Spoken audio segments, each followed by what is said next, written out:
श्रीगणेशाय नमः। श्री गुरुभ्यो नमः। ओम परम गुरुभ्यो नमः। ओम परमेष्टि गुरुभ्यो नमः। ओम श्री सरस्वत्यै नमः। बुधाकरान्तमोदकं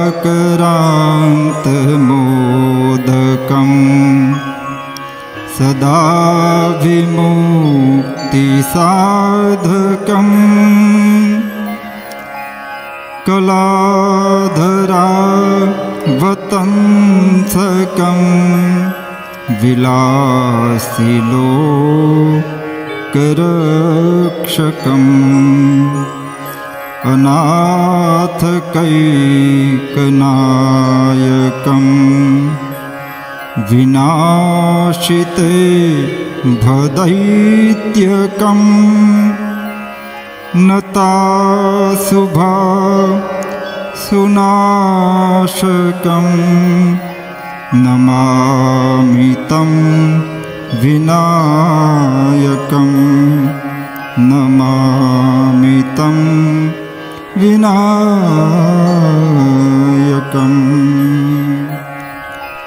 ओके। ओमश्च श्रीचण्डिकवशश्च ब्रह्मा ऋषिः अनुष्टुप्छन्दः चामुण्डा देवताङ्गन्या सप्तमातरो बीजं दिगबन्धदेवता तस्त्वं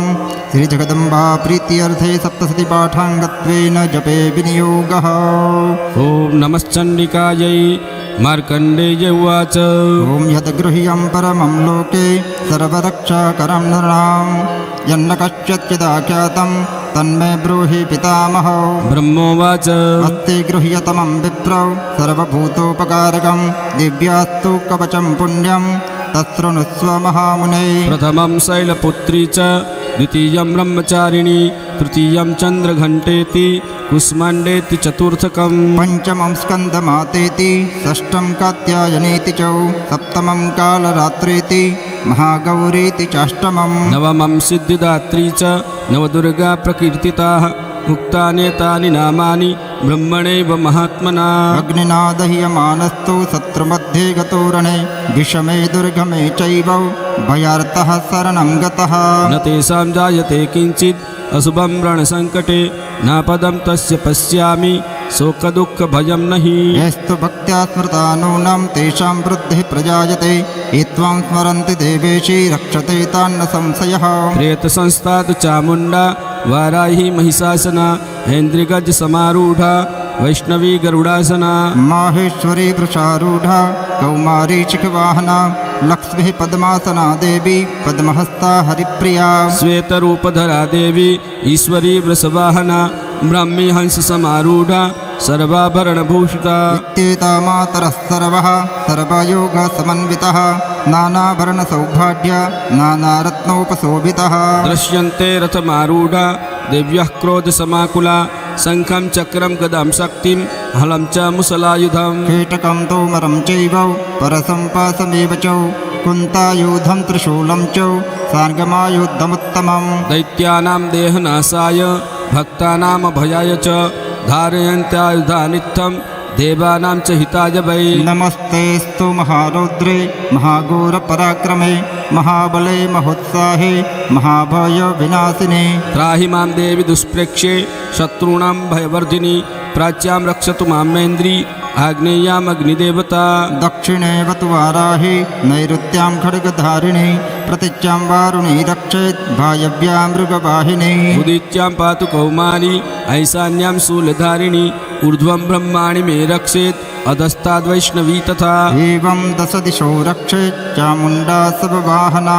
जया मे चाग्रतः पातु विजया पातु पृष्ठतः। अजिता वाम पार्श्वे तु दक्षिणे च पराजिता शिखामुद्योतिनी रक्षेत् उमामूर्ध्नि व्यवस्थिता। मालाधरे ललाटे च भ्रवो द्रक्षे यशस्विने त्रिनेत्रा च भ्रुवोर्मध्ये यमघण्टा च नासिके शङ्खिनी चक्षुषोर्मध्ये श्रोत्रयोर्द्वारवासिनी कपोलौ कालिका रक्षेत् कर्णमूले तु शाङ्करी नासिकायां सुगन्धा च उत्तरोष्ठे च चर्चिका अधरे चामृतकला जिह्वायां च सरस्वती दन्तान् रक्षत कौमारी कण्ठदेशे च चण्डिका घण्टिकां चित्रघण्टा च महामाया च तालुके कामाक्षे चिम्बुकं रक्षेत् भाचं वै सर्वमङ्गला ग्रीवायां भद्रकाली च पृष्ठवंशे धनुर्धरी नीलग्रीवा बहिकण्ठे नलिकां नलकूबरी स्कन्दयोस्खड्गिनी रक्षेत् बाहू मे वज्रधारिणी हस्तयोर्दण्डिनी रक्षेत् दम्बिका चाङ्गुलीषु च नखान् शूलेश्वरी रक्षेत् कुक्षो रक्षेत् कुलेश्वरी तनौ रक्षेन् महादेवी मनः शोकविनाशिनी हृदये ललिता देवी उदरे शूलधारिणी नाभौ च कामिनी रक्षेत् गुह्यं गुह्यैश्वरी तथा पूतना कामिका मेढं कोदे महिषवाहिनी कट्यां भगवती रक्षेत् जानुनी विन्ध्यवासिनी जङ्घे महाबला रक्षेत् सर्वकामप्रदायिनी गुल्फयोर्नारसिंहे च पादपृष्ठे तु तैजसी पादाङ्गुलेषु श्रीरक्षत् पादादस्थलवासिनी नखाण्डष्टा कराली च केशांश्चैवोर्धकेशिनी रोमकूपेषु कौबेरी त्वचं वागीश्वरी तथा रक्तमध्यावसामांसा न्यस्ते मेधांसि पार्वती अन्त्राणि कालरात्रिश्च पित्तं च मुकुटेश्वरी पद्मावती पद्मकोशे कफे चूडामणिस्तथा ज्वालामुखी नखज्वाला मभेद्या सर्वसन्धिषु शुक्रं ब्रह्माणि मे रक्षेत् सायां सत्रेश्वरी तथा अहङ्कारं मनोबुद्धिं रक्षन्मे धर्मधारिणे प्राणापानौ तथा व्यानम् उदानं च समानकं वज्रहस्ता च मे रक्षेत् प्राणं कल्याणशोभना रसे रूपे च गन्धे च शब्दे स्पर्शे च योगिनी सत्त्वं रक्तमश्चैव रक्षन्नारायणी सदा आयु रक्षतु वाराहि धर्मं रक्षतु वैष्णवी यशः कीर्ति च लक्ष्मीं च धनं विद्यां च चक्रिणी पुत्रमिन्द्राणि मे रक्षेत् पशून् मे रक्ष चण्डिकै पुत्रान् रक्षेन् महालक्ष्मी भार्यां रक्षतु भैरवी पन्थानं सुपथा रक्षेन् मार्गं क्षेमकरी तथा राजद्वारे महालक्ष्मीर्विजया सर्वतः स्थिता रक्षाहीनं तु यत्स्थानं वर्जितं कवचेतु तत्सर्वं रक्ष मे देवी जयन्ती पापनाशिनी पदमेकं नु गच्छेत्तु यदिच्छेत् शुभमात्मनः कवचेनावृतो नित्यं यत्र यत्रैव गच्छति तत्र तत्रार्थलाभश्च विजयः सर्वकामिकः यं यं चिन्तयते कामं तं तं प्राप्नोति निश्चिताम् परमेश्वर्यमतुलं प्राप्स्यते भूतले पुमान् निर्भयो जायते मर्त्य सङ्ग्रामे स्वपराजितः त्रैलोक्ये तु भवत्पूज्य कवचेनावृतः पुमान् इदं तु दिव्या कवचं देवानामपि दुर्लभं य पठेत् प्रयतो नित्यं त्रिसन्ध्यं श्रद्धयान्वितः दैवी कला भवेत् तस्य त्रैलोक्ये स्वपराजितः जीवेद्वर्षशतं साग्रम् अपमृत्यो विवर्जितः नश्यन्ति व्याधयः सर्वे लुता विस्फोटकादयः स्थावरं जङ्गमं चैव कुत्रिं चापि यद्विषम् अभिचाराणि सर्वाणि मन्त्रयन्त्राणि भूतले भूचरा खेचराश्चैव जलजाश्चोपदेशिकाः जाकूलजामाला डाकिनी साकिनी तथा अन्तरिक्षचरागोरा डाकिन्यश्च महाबलः ग्रहभूतपिशाचाश्च यक्षगन्धर्वराक्षसाः ब्रह्मराक्षसवैतालाः कुष्माण्डा भैरवादय नश्यन्ति दर्शनातस्य कवचे रति संस्थिते मानो नदर्भविद्राग्नौ तेजो वृद्धिकरं परम् यशसा वर्धते सोऽपि कीर्तिमण्डितभूतले जपेत् सप्तशतीं चण्डीं कृत्वा तु कवचं पुरा यावद् भूमण्डलं दत्ते सशैलवनकाननं तावत् तिष्ठन्ति मेदिन्यां सन्तति पुत्रपौत्रिकी देहान्ते परमं स्थानं यत्सुरैरपि दुर्लभं प्राप्नोति पुरुषो नित्यं महामाया प्रसादतः लभते परमं रूपं शिवेन सह मोदते होम दिव्या कवचम् अथ अर्गलास्तोत्रम् ॐ अस्य श्री अर्गलास्तोत्रमन्त्रस्य विष्णु ऋषिः अनुष्टुप्छन्दः महालक्ष्मीर्देवता श्रीजगदम्बा प्रीतये सप्तशती पाठाङ्गत्वेन जपे विनियोगः ॐ नमश्चण्डिकायै मार्कण्डेय उवाच जयन्ति जयन्ती मङ्गलाकाली भद्रकाली कपालिनी दुर्गा क्षमा शिवा धात्री स्वाहा स्वधा नमोऽस्तु ते जय त्वं देवी चामुण्डे जय भूतार्तिहारिणे जय सर्वगते देवी कालरात्रे नमोऽस्तु ते मधुकैटपविद्रावि विधातृवरदे नमः रूपं देहि जयं देहि यशो देहि दिशो जहि महिषासुरनिर्नाथी भक्तानां सुखदे नमः रूपं देहि जयं देहि यशो देहि द्विषो जहि रक्तबीजवधे देवी चण्डमुण्डविनाशिनी रूपं देहि जयं देहि यशो देहि दिशो जहि संवश्यैव निसंवश्यौ धूम्रासक्षजमर्दने रूपं देहि जयं देहि यशो देहि द्विषो जहि वन्दिताङ्घ्रियुगे देवी सर्वसौभाग्यदायिनी रूपं देहि जयं देहि यशो देहि दिशो जहि अचिन्त्यरूपचरिते सर्वशत्रुविनाशिने रूपं देहि जयं देहि यशो देहि द्विषो जहि न तेभ्यः सर्वदा भक्त्या चण्डिके दुरितापहे रूपं देहि जयं देहि यशो देहि दिशो जहि त्वद्भ्यो भक्तिपूर्वत्वं चण्डिकेभ्यादिनाशिने रूपं देहि जयं देहि यशो देहि द्विषो जहि चण्डिके सततं ये त्वाम् अर्चन्तीह भक्तितः रूपं देहि जयं देहि यशो देहि दिशो जहि देहि सौभाग्यमारोग्यं देहि मे परमं सुखं रूपं देहि जयं देहि यशो देहि द्विषो जहि विदेहि द्विषतां नाशं विदेहि बलमुच्चकैः रूपं देहि जयं देहि यशो देहि दिशो जहि विदेहि देवि कल्याणं विदेहि परमं त्रियं रूपं देहि जयं देहि यशो देहि द्विषो जहि सुरासुरशिरोरत्न निदृष्टरणिनेम्बिके रूपं देहि जयं देहि यशो देहि दिशो जहि विद्यावन्तं यशस्वन्तं लक्ष्मीवन्तं जनं कुरु रूपं देहि जयं देहि यशो देहि द्विषो जहि प्रचण्डदैत्यदर्पग्ने चण्डिके प्रणताय मे रूपं देहि जयं देहि यशो देहि दिशो जहि चतुर्भुजे चतुर्वक्त्रौ संस्थिते परमेश्वरि रूपं देहि जयं देहि यशो देहि द्विषो जहि कृष्णेन संस्तुते देवी सस्वद्भक्त्या सदाम्बिके रूपं देहि जयं देहि यशो देहि दिशो जहि हिमाचलसुतानाथौ संस्थिते परमेश्वरि रूपं देहि जयं देहि यशो देहि द्विषो जहि इन्द्राणीपति सद्भाव पूजिते परमेश्वरी रूपं देहि जयं देहि यशो देहि द्विषो जहि देवी प्रचण्डदुर्दण्डौ दैत्यदर्पविनाशिनी रूपं देहि जयं देहि यशो देहि द्विषो जहि देवी भक्तजनोद्दाम दत्तानन्दोदयम्बिके रूपं देहि जयं देहि यशो देहि दिशो जहि पत्नीं मनोरमां देहि मनोवृत्तानुसारिणीं तारिणीं दुर्गसंसारौ सागरस्य कुलोद्भवा इदं स्तोत्रं पठित्वा तु महास्तोत्रं पठन्नरा सतो सप्तशती संख्या वरमाप्नोति सम्पदाम् ॐ देव्यार्घ्लास्तोत्रम् अथ श्रीकिलकमौ होमश्च श्रीकिलकमन्त्रस्य शिवऋषि अनुष्टुप्छन्दः श्रीमहासरस्वती देवता श्रीजगदम्बा प्रीत्यर्थे सप्तशतीपाठाङ्गत्वेन जपे विनियोगः ॐ नमश्चण्डिकायै मार्कण्डेय उवाच विशुद्धज्ञानदेहाय त्रिवेदी दिव्यचक्षुषे श्रेयः प्राप्ते निमित्ताय नमः सोमार्धधारिणे सर्वमेतद्विजानीयान् मन्त्राणामपि कीलकं सोऽपि क्षेममवाप्नोति सततं जाप्य तत्परः सिद्ध्यन्त्यच्चाटनादेने वस्तूनि सकलान्यपि एतेन स्तुवतां देवी स्तोत्रमात्रेण सिद्ध्यति न मन्त्रो नौषधं तत्र न किञ्चिदपि विद्यते विना जाप्येन सिद्ध्येत सर्वमुच्चाटनादिकम् समग्राण्यपि सिद्ध्यन्ति लोकसङ्कामिमां हरौ कृत्वा निमन्त्रयामाशौ सर्वमेवामिदं शुभम् स्तोत्रं वै चण्डिकायास्तु तच्च गुप्तं चकारसः समाप्ति न च पुण्यस्य तां यथा वन्यन्त्रणाम् सोऽपि क्षेमं वाप्नोति सर्वमेवं न संशयः कृष्णायां वा चतुर्दश्याम् अष्टम्यां वा समाहितः ददाति प्रतिगृह्णाति नन्यथैषा प्रसीदति इत्थं रूपेण कीलेन महादेवेन कीलितम् यो निष्किलां विधायेनां नित्यं जपति संस्फुटं स सिद्धः स गणस्योऽपि गन्धर्वो जायते नरः न चैवाप्यततस्तस्य भयं क्वापीह जायते नापमृत्युवशं याति मृतो मोक्षमवाप्नुयात् ज्ञात्वा प्रारभ्य कुर्वीत न कुर्वाणो विनश्यति ततो ज्ञात्वैव सम्पन्नो मिदं प्रारभ्यते बुधै सौभाग्यादि च यत्किञ्चित् दृश्यते ललनाजने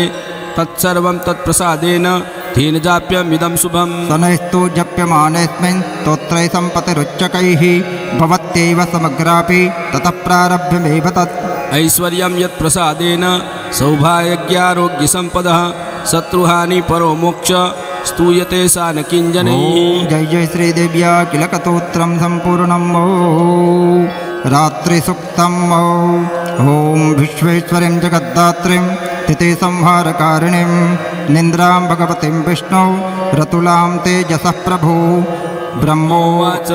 त्वं स्वाहा त्वं सदा तं ह्रीं वसटकारस्वरात्मिका शुद्धा त्वमक्षरे नित्ये त्रिधा मात्रात्मिका स्थिता अर्धमात्रा स्थिता नित्या यानुच्चार्या विशेषतः त्वमेव सन्ध्या सावित्री त्वं देवी जन्नी परा त्वयि तद्धार्यते विश्वं त्वयि तत्सृज्यते जगत् त्वय्येतत्पाल्यते देवी त्वमच्यन्ते च सर्वदा विसृष्टौ सृष्टिरूपा त्वं तिथिरूपा च पालने तथा सम्मतिरूपान्ते जगत्तुश्च जगन्मये महाविद्या महामाया महामेधा महास्मृति महामोहा च भवति महादेवी महेश्वरी प्रकृति त्वं च सर्वश्च गुणत्रय विभाविनी कालरात्रिर्महारात्रिर्मोहरात्रिश्च दारुणा त्वं श्रीस्त्वमीश्वरीस्तं ह्रींस्तं बुद्धिर्बोधलक्षणा लज्जा पुष्टि तथा तुष्टि त्वं क्षान्ति क्षान्तिरेव च खड्गिनी शूलिनी घोरा गदिनी चक्रिणी तथा शङ्खिनी चापिनी बाणौ भुसुण्डीं परिधायुधा सौम्या सौम्यतराशेष सौम्येभ्यस्तति सुन्दरी परापरायणां परमा त्वमेव परमेश्वरी यच्च किञ्चित् क्वचिद्वस्तु सदसद्वात् किलात्मके तच्च सर्वश्च या शक्तिः सा त्वं किं तु यशे तदा यया त्वया जगत्सृष्टा जगत्पात्यत्यो जगत् सोऽपि निद्रावशं नीतः कस्त्वं स्तोतुमिहेश्वर विष्णुः शरीरग्रहणो महमीशान एव च कारिस्तास्ते यतो कस्त्वं कौस्तुस्तुक्शक्तिमान् भवेत् सा त्वमित्त्वं प्रभावेश्वै रुदारै देवी संस्तुताः मोहयेतो दुरादर्श वसुरौ मधुकैटभो प्रबोधं च जगत्स्वामी नीयतामच्युतो लघु बोधश्च क्रियतामच्च हन्तुमेतौ महासुरौ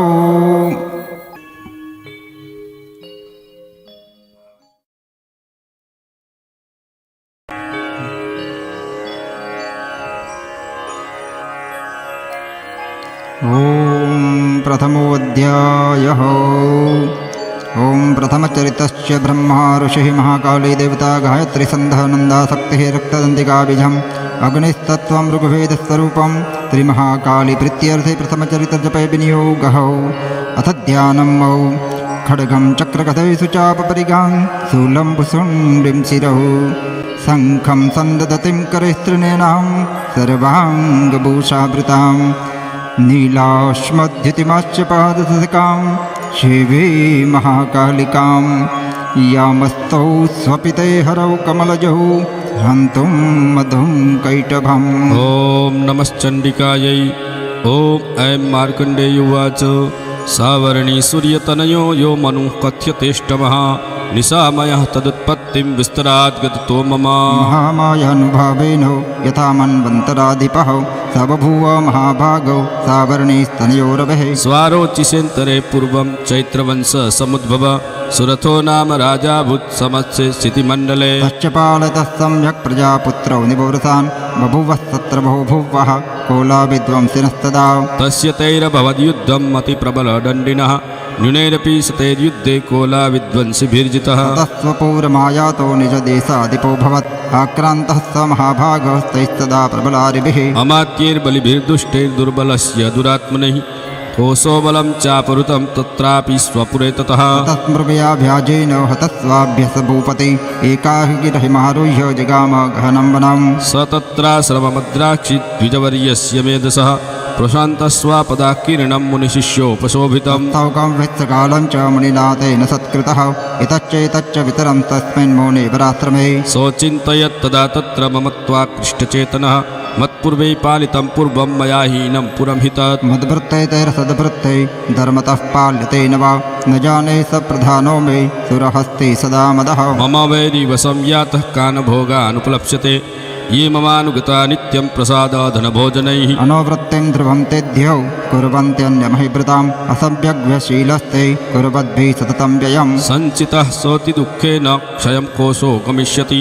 एतच्चान्यच्च सततं चिन्तयामास पार्थिवः तत्र विप्रासम्याभ्यासे वैश्यमेकं ददधृचौ स पुष्टस्तेन कस्तम्भो हेतुश्चागमने सहस्रकः सशोकैव कस्मात् त्वं दुर्मना इव लक्ष्यसे इत्याकर्ण्यवचस्तस्य भूपतेः प्रणयोदितं प्रत्युवाच सतं वैश्य वस्त्रयामनतो नृपं वैश्य उवाच समाधीनाम वैश्योः उत्पन्नां धनिनां कुले पुत्रदारे निरतश्च धनलोभादसाधुभिः विहीनश्च धनेर्दारे पुत्रेरादाय मे धनम् वनमभ्यागतो दुःखी निरस्तश्च प्रबन्धुभिः सोऽहं न वेग्मे पुत्राणां कुशलात्मिकां प्रवृत्तिं स्वजनानां च दाराणां च अत्र संस्थितः किन्नु ते सा गृहे क्षेममक्षेमं किन्नु साम्प्रताम् कथं ते किं नु सद्वृत्ता दर्वत्तः किं नु मे श्रुता राजोवाचो हे निरस्तो भवां लुब्धे पुत्रदारादिभिर्दनैः तेषु किं भवतः स्नेहो मनोबध्नाति मानसम् वैश्य उवाच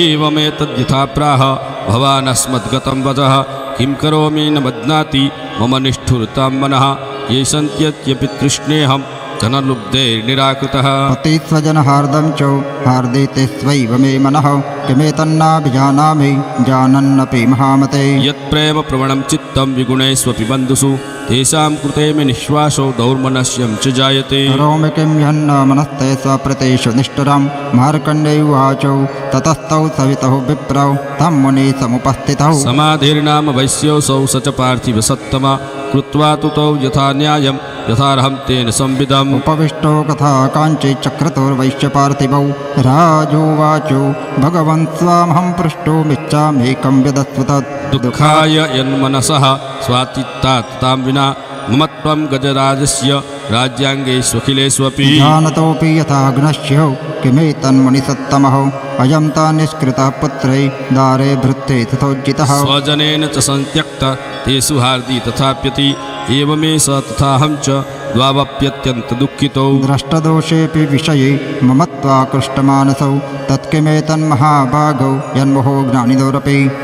ममास्य च भवत्येषा विवेकान्तस्य मूढता ऋषिरुवाच ज्ञानमस्ति समस्तस्य जन्तोर्विषयगोचरे विषयच्च महाभागो याति चैव पृथक् पृथक् दिवान्तः प्राणिनः केचिद्रात्राबन्धः तथा परे केचिद्दिवा तथा रात्रौ प्राणिनस्तुल्यदृष्टयः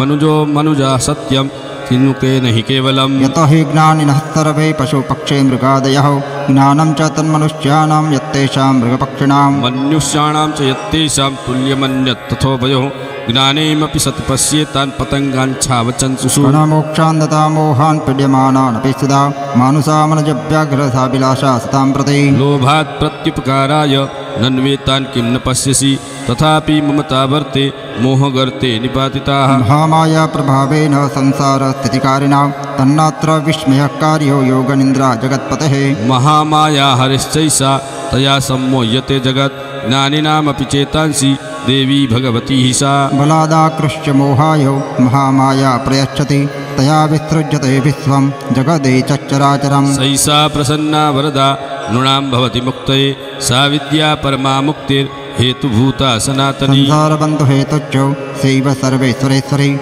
राजोवाचो भगवन् का हि सा देवी महामायेति यां भवान् ब्रवीति कथमुत्पन्ना सा कर्मास्याच किं द्विजा यत्प्रभावा च सा देवी यत्स्वरूपा यदुद्भवा तत्सर्वं श्रोतुमिच्छामि तत्तो ब्रह्मविदाम्बरौ ऋषिरुवाचो नित्येव सा जगन्मूर्तिः तया सर्वमिदं ततं तथापि तत्समुत्पत्तिर्बहुधा श्रूयतां मम देवानां कार्यसिद्ध्यर्थम् आविर्भवति सा यदा उत्पन्ने च तथा लोके सा नित्याप्य विधीयते योगनिन्द्रामिदां विष्णु जगत्ते कारणविकृते आस्तीर्यशेषमभजत् कल्पन्ते भगवान् प्रभु तदा द्वाद्वसुरौ च गुरौ विख्यातो मधुकैटभौ विष्णुकर्णमलोद्भूतौ हन्तुं ब्रह्माणमुद्यतौ सनाभिकमले विष्णुः पिता ब्रह्मा प्रजापतिः दृष्ट्वा तावसुरौ च गुरौ प्रसुप्तं च जनार्दनं दृष्टा योगनिद्रां तामेकाग्रदस्थितः विबोधनार्थाय हरे हरिनेत्र कृतालयं विश्वेश्वरीं जगद्धात्रीं ते संहारकारणीं निन्द्रां भगवतीं विष्णुरतुलां तेजसः प्रभो ब्रह्मोवाच त्वं स्वाहा त्वं सुधा त्वं हि वषट्कारस्वरात्मिका सुधा त्वमक्षरे नित्येतिदा मात्रात्मिकासिता अर्धमात्रा स्थिता नित्यायानुच्चार्या विशेषतः त्वमेव सन्ध्यः सावित्री त्वं देवी जह्नीपरा त्वयैतद्धार्यते विश्वं त्वयैतत्सृज्यते जगत् त्वय्येतत्पाल्यते देवी त्वमच्यन्ते च सर्वदा विसृष्टौ सृष्टिरूपा त्वं स्थितिरूपा च पालने तथा संवतिरूपान्ते जगत्तश्च जगन्मये महाविद्या महामाया महामेघा महास्मृतिः महामोहा च भवति महादेवी महेश्वरी प्रकृतिस्त्वं च सर्वस्य गुणत्रय विभाविनी कालरात्रिर्महारात्रिर्मोहरात्रिश्च दारुणा त्वं श्रेतमेक्षरे तं भेतं बुद्धे बुद्धलक्षणा लज्जा पुष्टि तथा तुष्टि त्वं शान्तिक्षान्तिरेव च खड्गिनी शूलिनी घोरा गदिनी चक्रिणी तथा शङ्खिनी चापिनी बाणो वसुण्डीं परिधाविधा सौम्या सौम्यतरा शेष सौम्येभ्य तुतिसुन्दरी परापराणां परमा त्वमेव परमेश्वरी यच्च किञ्चित् क्वचिद्वस्तु सदसद्वाखिलात्मिके तच्च सर्वस्य या शक्तिः सा त्वं किं तु यसे तदा इहा त्वया जगत्स्रष्टा जगत्पाप्यति यो जगात् सोऽपि निद्रावसंनीतः कस्त्वां स्तोतुमिहेश्वर विष्णुशरीरग्रहण महमीशाने एव च कहरितास्ते यतो कस्त्वं कस्तोतो शक्तिमान् भवेत् सा त्वमित्थं प्रभावित्वेरुदारे देवि संस्थिता मोहयैतो दुरादर्शा वसुरौ मधुकैटभौ प्रबोधञ्च जगत्स्वामी नीयतामच्युतो लघु बोधच्च क्रियतामच्च हन्तुमेतौ महासुरौ ऋषिरुवाचो एवं सुता सदा देवी तामसी तत्र वेदसा विष्णो प्रबोधनार्थाय निहन्तुं मधुकैटभौ नेत्रस्य नासिका बाहु हृदयेभ्यस्तथो रसः निर्गम्य दर्शने तस्थौ ब्रह्माणो व्यक्तजन्मनः उस्तस्थौ च जगन्नाथः तया मुक्तोर्जनार्दनः एकार्णवेहि शयनात् ततः सदृशे च तौ मधुकैटभौ दुरात्मानामतिवीर्यपराक्रमौ बौधरक्तैषणावत्तं ब्रह्माणं जनितोद्यमौ समुत्थाय ततस्ताभ्यां योधे भगवान् हरि पञ्चवर्षसहस्राणि बाहुप्रहरणो विभु तावप्यति बलोन्मत्तो महामाया विमोहितौ उक्तवन्तौ वरस्मत्तौ व्रियतामृतिकेशवं श्रीभगवानुवाचौ भवितामद्य मे तुष्टो मम बुद्ध्याभावपि किमण्डेन भृत्राण एतावृद्धे वृतं मम ऋषिरुवाच वञ्चिताभ्यामिति तदा सर्वमापोमयं जगत् विलोकिताभ्यां गदितो भगवान् कमलेक्षण आवां जहीन यत्रोर्वि सलिलेन परिप्लुतः ऋषिर्वाचो तथेत्युक्त्वा भगवता शङ्खचक्रगदावृता कृत्वा चक्रेण वैच्छिन्ने जगने शिरशीतयोः एवमेषा समुत्पन्ना ब्रह्मणा संस्तुता स्वयं प्रभावमस्या देव्यास्तु भूयः शृणु वदामि ते ॐ जय जय श्री मार्कण्डे पुराणे सावर्णिक मन्वन्तरे देवी माहात्म्ये मधुकैटभो नाम्ने प्रथमो श्री जगदम्बार्पणमस्तु अथ द्वितीयोऽध्यायः ॐ मध्यमचरित्रस्य विष्णु ऋषिः महालक्ष्मीर्देवता उष्णिक्षन्दः शाकम्भरीशक्तिदुर्गाबीजं वायुस्तत्त्वं यजुर्वेदस्वरूपं महालक्ष्मीर्प्रीत्यर्थे मध्यमचरित्रजपे विनियोगः अथ ध्यानम् अक्षत्रपरशुं गदैशुकुलिशं पद्मं धनुष्कुण्डिकां दण्डं शक्तिमसिं च चर्मजलजं घण्टां सुराभाजनं शूलं पाशसुदर्शने च ददतिं हस्ते प्रसन्नाननां सेवे शैर्वमर्दिनीमिहमः लक्ष्मीं सरोजस्थिताम् ॐ ह्रीं ऋषिर्वाच देवासुरमबुद्युद्धं पूर्णमब्धशतं पुरा महिषेसुराणामधिपे देवानां च पुरन्दरे तत्रासुरैर्महावीर्ये देवसैन्यं पराजितं जित्वा च सकला देवानिन्द्रो भून्महिषासुरः ततः पराजिता देवा पद्मयोनिं प्रजापतिं पुरस्कृत्य कृतास्तत्र यत्रेष गरुडध्वजौ यथा वृत्तं तयो तद्वन्महिषासुरचेष्टितं त्रिदशा कथयामासुर्देवा विभवविस्तरम् सूर्येन्द्राग्ननिलेन्दूनां यमस्य वरुणस्य च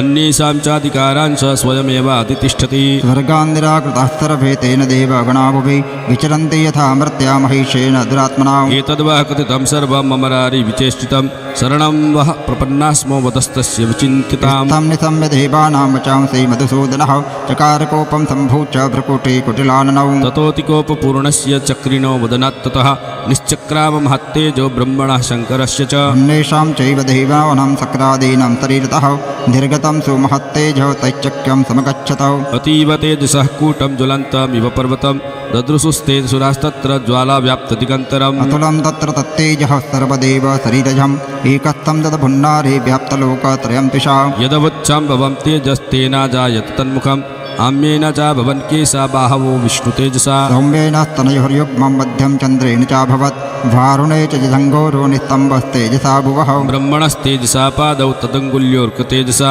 वसूनां च कराङ्गुल्य कौबेरेण च नासिका पश्चात्तदन्तः सम्भूतः प्राजापत्येन तेजसा नयनोत्रेतहं जघ्ने तथा पावकतेजसा भ्रुवौ च सन्ध्ययोस्तेज श्रवणामनिलस्य च अन्येषां चैव देवानां सम्भवस्तेजसां शिवा ततः समस्तदेवानां तेजोराशि समुद्भवां तां विलोक्य मदं प्रापुर्मरामहिषादितः शूलं शूलाद्विनिष्कृत्य ददौ तस्यै पिनाकदृक् चक्रं च दत्तवान् कृष्ण समुत्पाद्य स्वचक्रतः शङ्खं च वरुणः शक्तिं ददौ तस्य हुतासनः मारुतो दत्तवाच्चापं बाणपूर्णे तते सुधिः वज्रमिन्द्र समुत्पाद्य कुलिशादमराधिपः ददौ तस्यै सहस्राक्षो घण्टामैरावताद्गदात् कालदण्डाधमौदण्डं पासं चाम्बूर्पतिर्ददौ प्रजापतिच्चाक्षमालं ददौ ब्रह्माकमण्डलं समस्तरोमकूपेषु निजरस्मिन् दिवाकर कालश्च दत्तवान् खड्गं तस्याश्चर्म च निर्मलम् शिरोदच्चामलं हारमजरे च तथाम्बरे चूडामणिं तथा दिव्यं कुण्डले कटकानि च अर्धचन्द्रं तथा शुभ्रं केयूरान् सर्वबाहुषु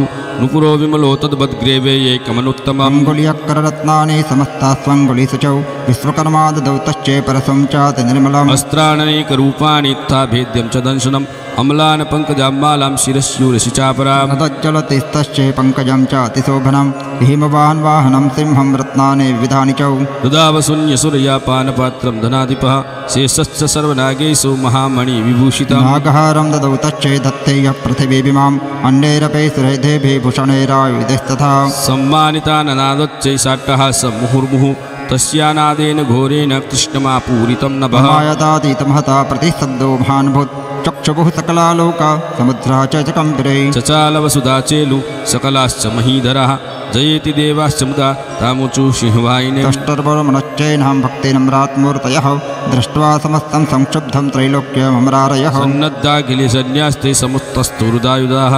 आह्क्रिमेदिकोहाद् आभाष्य महिषासुरा अभ्यधावत्तं दब्धमशैशैर्हृतः स ददर्श ततो देवी व्याप्तलोकत्रयं त्विषा पादाक्रान्त्या नतभुवं किरीटोल्लिखिताम्बरां शोभिताशेषपातालां धनुर्ज्यानीश्वनेन ताम् दिशो भुजसहस्रेण समस्ताद्व्याप्य संस्थितां ततः प्रवर्त युद्धं तया दिव्या सुरद्विषां शस्त्रास्त्रैर्बहुधा मुक्तैरादिपीतदिगन्तरं महिषासुरसेनानि चिक्षुराख्यो महासुरः योधे चामरच्चान्ये चतुरङ्गबलान्वितः रतानां हितैषड्भिर्रुद्रराख्यो महासुरः अयुध्यतायुतानां च सहस्रेण महाहनु पञ्चाशद्विश्चन्युतेरशिलोमा महासुरः यूतानां सतैषड्भिर्वात्कलो युधैरणे गजबाजे सहस्रोभिरनैके परिवारितः मृतोरथानां कोट्या च युद्धे तस्मिन् युध्यत बिडालाख्योयुतानां च पञ्चाशद्भिरथायुतैः योधौ संयुगे तत्र रथानां परिवारितः अन्ये च तत्रायुतथो रथानागहे भृतः युयुधौ संयुगे दिव्या सह तत्र महासुराः कोटिकोटिसहस्रैस्तु रथानां दन्तिनां तथा हयानां च वृतो युद्धे तत्राभुन्महिषासुरः तौमेरे भिन्दिपालैश्च शक्तिर्भिर्मुसलैस्तथा युयुधौ संयुगे दिव्या खड्गे परशुपट्टिशैः केचित् चिक्षिपुः शक्ति केचित् पाशंस्तथा परे देवी खड्गप्रहारे तु तेतां हन्तो प्रचक्रमहो सापि देवे ततस्तानि शस्त्राणि चण्डिका लीलयेव प्रतिच्छेद निजशस्त्रास्तवर्षिणि अनायस्तानना देवी सूयमानासुरर्षिभिः मुमुचासुरदेहेषु शस्त्राणि चैश्वरी सोऽपि क्रुद्धो दतसटो दिव्या वाहनकेशरी चचारासुरसैन्येषु वनेष्वि बहुतासनः निःश्वासमुञ्चय्यश्च युध्यमाना अरणिम्बिका तैव सद्य सम्भूता गणासत सहस्रशः योधोत्तय परशोभिर्बिन्दिपाला सपट्टिशः नाशयन्तो सुरगणान् देवी शक्ति प्रबृहिता अवादयन्त पटहान् गणाः शङ्खास्तथा परे मृदङ्गाच्च तैवन्ये तस्मिन् युद्धमहोत्सवे ततो देवी त्रिशूलेन गदया शक्तिवृष्टिभिः खड्गादिभिश्च शतशो निजगान् महासुरान् पातयामास चैवान्यान् घण्टास्वन विमोहितान् असुरान् भुवि पाशेन बद्ध्वा चान्यान् कर्षयत् केचिद्विद्धा कृताः तीक्ष्णैः खड्गपातैः तथा परे विपोथिता निपातेन गदया भुविसेरते वेमुश्च केचिद्रुधिरं मुसलेन वृषंहताः केचन्ये पतिता भूमौ भिन्ना शूलेन वक्षसि निरन्तराः सर्वगुणैः कृता केचिद्रणाजिरैः सेनानुकारिणः प्राणान् मुमुचुस्त्रिदशार्दनाः केशांश्चित् बावच्छिन्नाच्छिन्नग्रीवास्तथा परे शिरांशि पेतुरन्येषामन्ये बद्धे मदारितः गच्छन्न जङ्गास्त्वपरे पेतुर्व्या महासुरः एकभावक्षिचरणा केचिद्देव्यादिधा कृताः छिन्नेऽपि चान्ये शिरसि पतिता पुनरुत्थिताः कबन्धास्यूधुर्दैव्या गृहीतपरमाविदः नरुतश्चापरे तत्र युद्धं तुर्यलयाश्रितः बन्धाच्छिन्नशिरसः खड्गशक्त्युष्टिपाणयः तिष्ठतिष्ठेति भासन्तो देवी मन्ये महासुरा आततैरसनागास्वै रसुरैश्च वसुन्धरा अगम्यासां वत्रत्रौ यत्र बुच्च महारणः सोणितौ गा महानद्य सद्यस्तत्र प्रशुश्रुवु मध्ये च सुरसैन्यस्य वारणासुरवाजिनां क्षणेन तद्महासैन्यमसुराणां तथाम्बिकां निन्नेक्षयं तथा बह्ने तृणदारु महाजयं स च सिंहो महानाद मुत्सुजन्तुकेसर शरीरेभ्यो मरारीणामसूनीव विचिन्वति देव्या गणैस्ततैस्तत्रै कृतं युद्धं महासुरै यथेषां तु सुसुरदेवा पुष्पवृष्टिमुचो देवी हों जय जय श्रीमार्कण्डेयपुराणे सावरणिगमनमन्त्रे देवी माहात्म्ये महिषासुरसैन्यवधू नामौ द्वितीयो श्रीजगदम्बार्पणमस्तु अथ तृतीयोऽध्यायः ध्यानमौ उद्यतभानुसहस्रकान्तिमरुणः क्षोभां क्षीरोमालिकां रक्तालिप्तपयोधरां जपवटी विद्यामभीतिं वरं हस्ताब्धैर्ददतिं त्रिनेत्रविलसत् द्वक्त्रारविन्दस्त्रियं देवी बद्धहिमासुरत्नमुकुटां वन्दे रविन्दस्थिताम् ॐ ऋषिरुवाच निहन्यमानं तत्सैन्यमवलोक्य महासुर सेनानि चिक्षुरः कोपाजयो योद्धुमथाम्बिकाम् देवी शरवर्षेण ववर्षे समरे सुरः यथा मेरोग्रे संघं तोयवर्षेण तोयदः तस्य चित्वा ततो देवी लीलयेव सरोत्करान् जगान्तुर्गान् बाणैर्यन्तारं चैव वाजिनाम् चेद च धनुस्तद्यो ध्वनिञ्चाते समस्कृतं बिभ्याग चैव गात्रेषु छिन्नधन्वानमासुगैः सच्चिन्नधन्वा विरथो हताश्वो हतसारथिः अभ्यदावत तां देवीं खड्गचर्मधरोऽसुरः सिंहमात्य खड्गेन दक्षधारेण मूर्धनि आजगानभुजे सव्ये देवीमप्येति वेगवान् तस्या खड्गो भुजं प्राप्य पफालानुपनन्दन ततो जग्राह शूलं च कोपादरुणलोचन चिक्षेप च तत्तत्तो भद्रकाल्यां महासुरः जाज्वल्यमानं तेजोभिरविबिम्बविभाम्बरात् दृष्ट्वा तदा पदच्चूलं देवी शूलममुञ्चत तत्शूलं सतदा तेन नीतं स च महासुरः तस्मिन् महावीर्ये महीपश्य समुपतौ आजगामगजारूढ चामरसत्रिधादनः सोऽपि शक्तिमुमोचाथ देव्यास्तामम्बिकाधृतम् हुङ्काराभिहता भूमौ पातयामास निष्प्रभाम् भावनां शक्ते निपतितां दृष्ट्वा क्रोधसमन्वितः चिक्षेपच्चामरस्थूलं बाणैस्तदपि साञ्चिनत् ततः सिंहः समुत्पत्य गजकुम्भान्तरे स्थितः बाहुयुद्धेन युधे तेनोच्चैस्त्रिदशारिणाः युद्धमानो ततस्तोस्मस्मान् भागान् महीगतौ यूधातैति समृद्धो प्रहारैरतिदारुणैः ततो वेगात् खमुत्पत्य निपत्य च मृगारिणा करप्रहारेण शिरश्चामरस्य पृथक् कृतम् उदग्रच्चारणे देव्या शिलावृक्षादिबृहतः दंष्टमुष्टेतरैलिच्चे करालच्च निपातितः देवी क्रुद्धा गदापातैश्चूर्णयामास चोद्धतं बाष्कलं भिन्दिपालेन बाणैस्ताम्रं तथान्तकम् उग्रा च मृगवीर्यं च तथैवं च हन्महानं त्रिनेत्रा च त्रिशूलेन जगान परमेश्वरीं विडालस्यासिनाकायात् पातयामास वै शिरः दुर्धरं दुर्मुखं चोभौ शरे निन्ये यमक्षयम् एवं संक्षीयमाणे तु स्वसैन्ये महिषासुरः महिषेण स्वरूपेण त्रासयामास तान् गणान् महर्षीन् तुण्डप्रहारेण क्षुरक्षेपेस्तथा परान् लङ्गुलताडिताश्चान्यान् शृङ्गाभ्यां च विदारितान् भेगेन काञ्चिन्दपरान् नादेन भ्रमणेन च निःश्वासान् पवदे नान्यान् पातयामास भूतले निपात्य प्रमथानीकम् अभ्यधावत सोऽसुर सिंहं हन्तुं महादेव्याः कोपं चक्रे ततोऽम्बिका गोपीकोपान् महावीर्यसुरश्चण्ड महितलः शृङ्गाभ्यां पर्वतानुक्त्यां चिक्षेप च नादचौ वेगभ्रमणविक्षुणा महितस्य वसीदित लङ्गुलेन तश्चाब्दि प्लावयामास सर्वतः तं खड्गं विभिन्ना च खड्गं खण्डं योजना श्वासानिलात्ता सततो निपेतिरुदवसोचला इति क्रोधस्माद्मातं मापतन्तं महासुरं दृष्ट्वा सा चण्डिका कोपं तदुधाय तदाकरोत् सा चित्वा तस्य भीपासं तं बबन्धं महासुरं तत्याजमाहि संरूपं सोऽपि वृद्धो महावृधै ततः सिंहो भवत्सद्यो यावत् तस्य अम्बिकाशिर छिनत् तावत् पुरुषः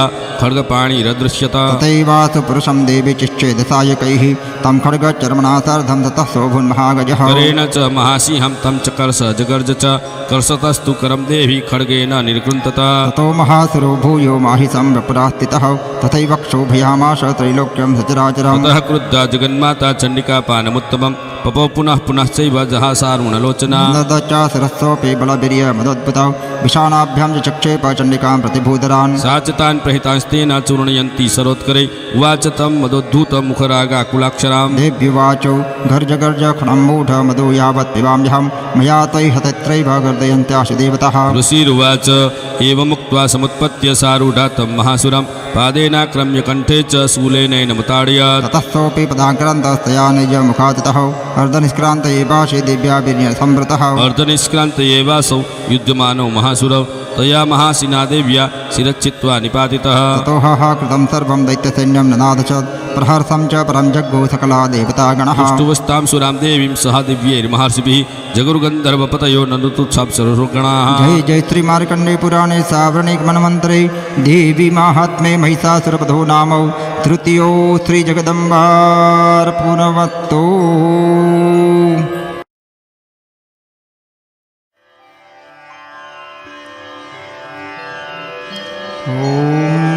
अथ चतुर्थोऽध्यायः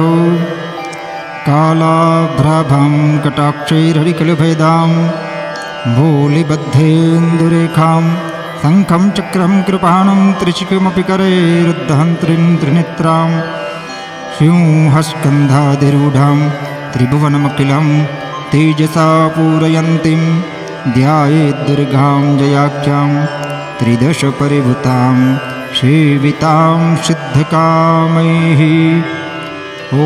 ऋषिर्वाच शक्राधयः सुरगणा निहतेतिभिः तस्मिन् दुरात्मनि सुरारिबले च देव्या मां तोष्टुवो प्रणतिनाम्रशिरोधरां स वाग्विप्रहर्षपुलकोद्गमचारुदेहा देव्याहया ततमिदं जगदात्मशक्त्या निश्चय सदेह भगवनशक्तिसमूहमृत्या कामम्बिकामखिल देवमहर्षि पूज्यं भक्त्या न तस्म विदधातु शुभानिशानौ यस्यः प्रभावमतुलं भगवाननन्तो ब्रह्माहरश्च न हि वक्तुमलं बलं च सा चण्डिका किल जगत्परिपालनाय नासाय च शुभभयस्य मतिं करोतु या स्त्रीः त्वयं सकृतिनां भवनेश्वलक्ष्मीः पापात्मनां कृतधियां हृदयेश बुद्धेः श्रद्धा सतां कुलजनं प्रभवस्य लज्जा कान्त्वा न तास्म परिपालय देवि विश्वम् किं वर्णयाम तव रूपमचिन्त्य मे तत्किं चातिवीर्यमसुरक्षयकारि भूरि किञ्चाहवेषु चरितानि तवाद्भुतानि सर्वेषु देव्यसुरदेवगणादिकेषु हेतुः समस्तजगतां त्रिगुणापि दोषै नर्घ्नायसे हरिहरादिभिरप्यपारा सर्वाश्रयाखिलमिदं जगदंशभूतमव्याकृता हि परमा प्रकृतिस्त्वमाद्या यस्यः समस्तसुरता समुदीरणेन तृप्तिं प्रयाति सकलेषु मुखेषु देवी स्वाहा शिवै पितृगणस्य च तृप्तिहेतु रुच्चार्यसे त्वमतयेव जनैः स्वधा च या मुक्तिहेतुरविचिन्त्य महाव्रता त्वमभ्यस्यसे सुनियतेन्द्रियतत्त्वसारै मोक्षार्थिभिर्मुनिभिरस्तसमस्तदोषै विद्यासि सा भगवती परमा हि देवी शब्दात्मिका सुविमलर्गजुषां निधानमद्गीतराम्यपदपाठवतां च साम्ना देवी त्रयी भगवती भवभावनाय अर्चा च सर्वजगतां परमार्तिहन्त्री मेधासि देवी विदिता किल सहस्रसारा दुर्गा च दुर्ग भवसागरनौरसङ्घा श्रीकैटभारिहृदये ककृता दिवासा गौरी त्वमेव शशिमौलिकृता प्रतिष्ठा विद्धत्सहस्रममिलं परिपूर्णचन्द्र बिम्बानुकारिकनकोत्तमकान्तिकान्तम् अत्यद्भुतं प्रवृतमात्तरुषा तथापि वक्त्रं विलोक्य सहसा महिषासुरेण दृष्ट्वा तु देवि कुपितं भ्रकुटीकरालमुद्यत्स साङ्कसदृशत्सभिहन्य सद्यः प्राणान्मुमोच महिषस्तदतीव चित्रं निर्जीव्यते हि कुपितान्तकदर्शनेन देवी प्रसीद परमा भवती भवाय सद्यो विनाशयसि कोपवती कुलानि विज्ञातमेतदधुनैव यदस्तमेतत् नीतं बलं सुविपुलं महिषासुरस्य सम्मता जनपदेषु धनानि तेषां तेषां यसां चिन च शीदति बन्धुवर्गः धन्यस्त एव निवृत्तात्मजभृत्यदार येषां सदाभ्युदयता भवति प्रसन्ना धर्म्याणि देवि सकलानि सदैव कर्माण्यत्यादतः प्रतिदिनं सुकृतिं करोति स्वर्गं प्रयाचित ततो भवति प्रसादं लोकत्रयेऽपि फलदा ननु देवि तेन दीर्घै स्मृता हरति भीतिमशेषजन्तो स्वस्थै स्मृता मतिमतीव शुभां ददासि दारिद्र्यदुःखभयहारिणिका त्वदन्या सर्वोपकारकरणाय सदाद्रचित्ता येभिर्हतः जगदुपैति सुखं तथैते कुर्वन्तु नाम नरकाय चिराय पापम् सङ्ग्राममृत्युमधिगम्य दिवं प्रयान्तु मत्वेति नूनमहितान् विनिहंसि देवी दृष्ट्वैव किं न भवति प्रकरोति भास्म सर्वासुरान्रयिषु यत्प्रहिणोषि शस्त्रम् लोकान् प्रयान्तु रिपवोऽपि हि सहस्रपूता इत्थं मतिर्भवति ते स्वहितेषु साध्वी खड्गप्रभानिकरविस्फुरणै तथोऽग्रे शूलाग्रकान्ति निबहेन दशोत्सुराणाम् इन्द्रागता विलयमंसुमदिन्दुखण्डं योग्याननं तव विलोकयतां तदेतत् दुर्वृत्तवृत्तसमनं तव देवि शीलं रूपं तथैतदभिचिन्त्यमतुल्यमन्यैः विजयं च हन्तृहृतदेव पराक्रमाणं वैरिष्वपि प्रकटितै वदया त्वयेतं केनोपमः भवतु ते च पराक्रमाश्च रूपं च शत्रुभयकार्यतिहारिपुत्र चित्ते कृपा समरनिष्ठुरता च द्रष्टा तय्येव देवि वरदे भुवनत्रयेऽपि त्रैलोक्यमेतदखिलं रिपुनाशनेन रात्रं त्वया समरमूर्धनितेऽपि हत्वा गीतादिवं रिपुगणा भयमप्यपास्त अस्माकमुन्मदसुर विभवं नमस्ते शूलेन पाहि नो देवी पाहि खड्गेन चाम्बिके घण्टासुनेन पाहि चापज्झाने सुनेन च प्राच्यां रक्ष प्रतीच्यां च चण्डिके रक्ष दक्षिणे ब्राह्मणेनात्मशूलस्य उत्तरस्यां तथेश्वरी सौम्यानि यानि रूपाणि त्रैलोक्ये विचरन्ति ते यानि चान्त्यर्थघोराणि तैरस्मां तथा भुवम् खड्गशूलगदादीनि यानि चास्त्राणि तेऽम्बिके करपल्लवसङ्गीनि तैरस्मान् रक्ष सर्वतः ऋषिर्वाच एवं स्तुतासुरै दिव्यै कुसुमै नन्दनोद्भवै अर्चितां जगतां धात्रै तथा गन्धानुलेपनैः भक्त्या समस्तैस्त्रिदशे दिव्यै धूपैस्तु धूपिता प्राह प्रसादसुमुखी समस्तान् प्रणतान् शुरान् देव्युवाच ईदृशां त्रिदशां सर्वे यदस्मत्तोमिवाञ्छितं देवावुचुः भगवत्या कृतं सर्वं न किञ्चिदवशिष्यते यदयां निहतः शत्रु रस्माकं महिषासुर यदि चापि वरोदेय त्वयास्माकं महेश्वरी संस्मृता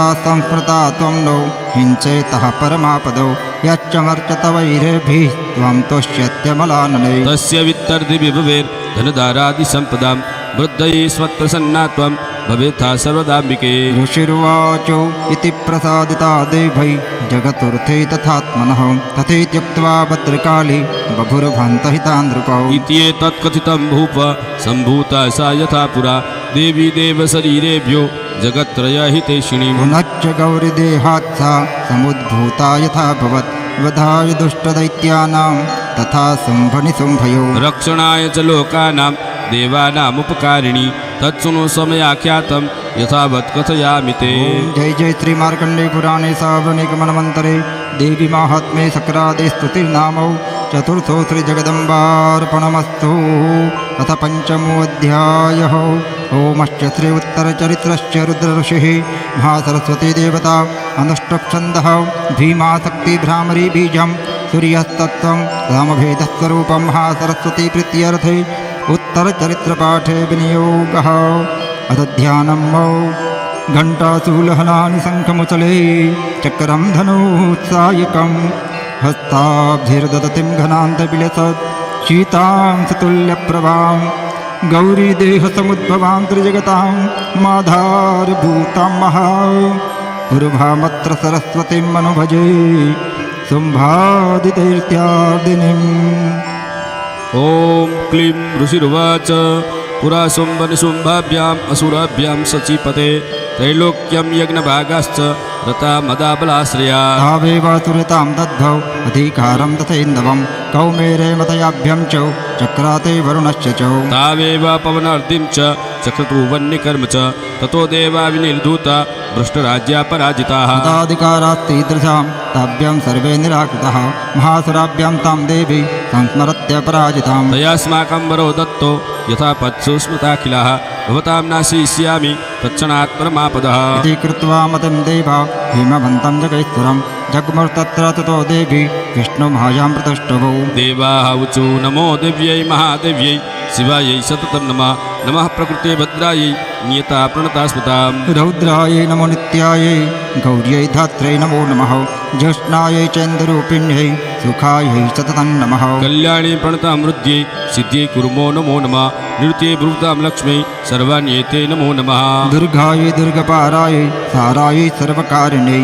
खात्यै तथैव कृष्णायै धूम्रायै सततं नमः अतिसौम्यातिरौद्रायै नतास्तस्यै नमो नमः नमो जगत्प्रतिष्ठायै दिव्यै कृत्यै नमो नमः या देवी सर्वभूतेषु विष्णुमायेति संविदा नमस्तस्यै नमस्तस्यै नमस्तस्यै नमो नमः या देवी सर्वभूतेषु चेतनेत्यभिधीयते नमस्तस्यै नमस्तस्यै नमस्तस्यै नमो नमः या देवी सर्वभूतेषु बुद्धिरूपेण संस्थिता नमस्तस्यै नमस्तस्यै नमस्तस्यै नमो नमः या देवी सर्वभूतेषु निद्रारूपेण संस्थिता नमस्तस्यै नमस्तस्यै नमस्तस्यै नमो नमः या देवी सर्वभूतेषु क्षुधारूपेण संस्थिता नमस्तस्यै नमस्तस्यै नमस्तस्यै नमो नमः या देवी सर्वभूतेषु छायारूपेण संस्थिता नमस्तस्यै नमस्तस्यै नमस्तस्यै नमो नमः या देवी सर्वभूतेषु शक्तिरूपेण संस्थिता नमस्तस्यै नमस्तस्यै नमस्तस्यै नमो नमः या देवी सर्वभूतेषु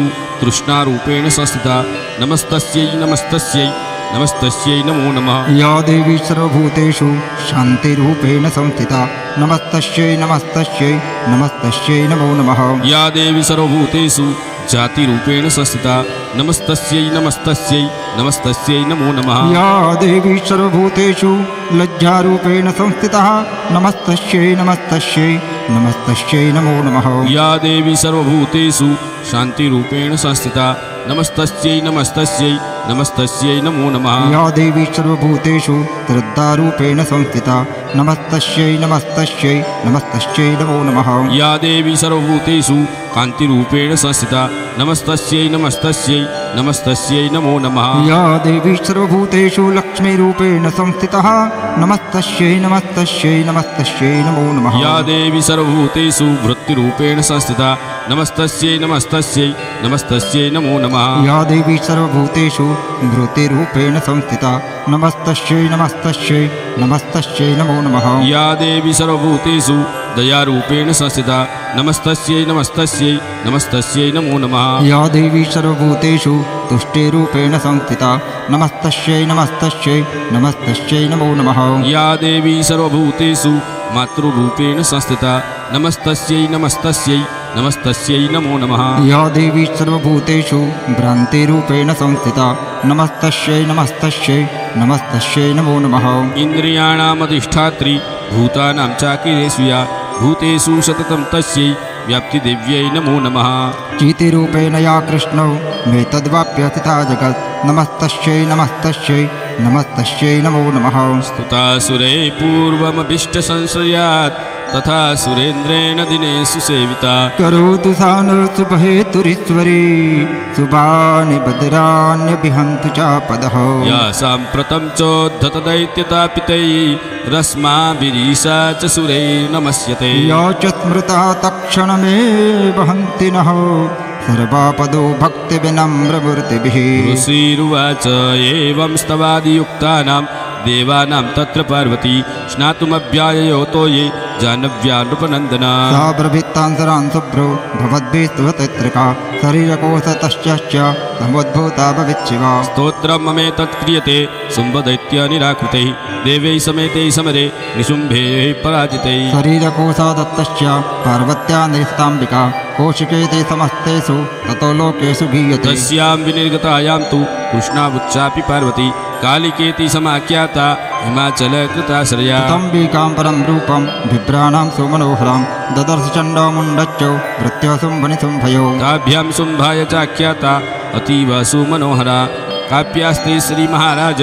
वासयन्ती हिमाचलम् दैवताद्रकचिद्रूपं दृष्टं केनचिदुत्तमं नायता काप्यसौ देहि गुह्यतां चासुरेश्वरौ स्त्रीरत्नमतिचार्वङ्गी द्योतयन्ती दिशस्त्विषा सा तु तिष्ठन्ति दैत्येन्द्र तां भवान् द्रष्टुमर्हति यानि रत्नानि मनयो गजास्वादिनि विप्रभौ त्रैलोक्येति समस्तानि साम्प्रतं भ्रान्तिते गृहे ऐरावत समानीतो गजरत्नं पुरन्दरात् पारिजाततरुश्चायं तथैवोच्चैश्रवाहयः विमानं हंससंयुक्तौ मेततिष्ठन्ति थेङ्गुणे रत्नभूतमहानीतं यदा सिद्धे ततोद्भुतं निधीरे स महापद्म समानीतो धनेश्वरात् किञ्जल्किनी ददौ चाब्धिर्माला मम्लानपङ्कजा तत्रं ते वारुणं गेहे काञ्चनस्त्राभितिष्ठति यथायं चन्दनवरौ या पुराचित् प्रजापते मृत्योरुत्क्रान्तिदा नाम शक्तिरीश त्वयारुता पाशः शलीलराजस्य भ्रातुस्तवः परिग्रवे निसम्भश्चाब्दजाताच्चौ समत्ता रत्नजातयः भन्नैरपे ददौ तुभ्यौ मग्निशौ च भाससि एवं दैत्येन्द्ररत्नानि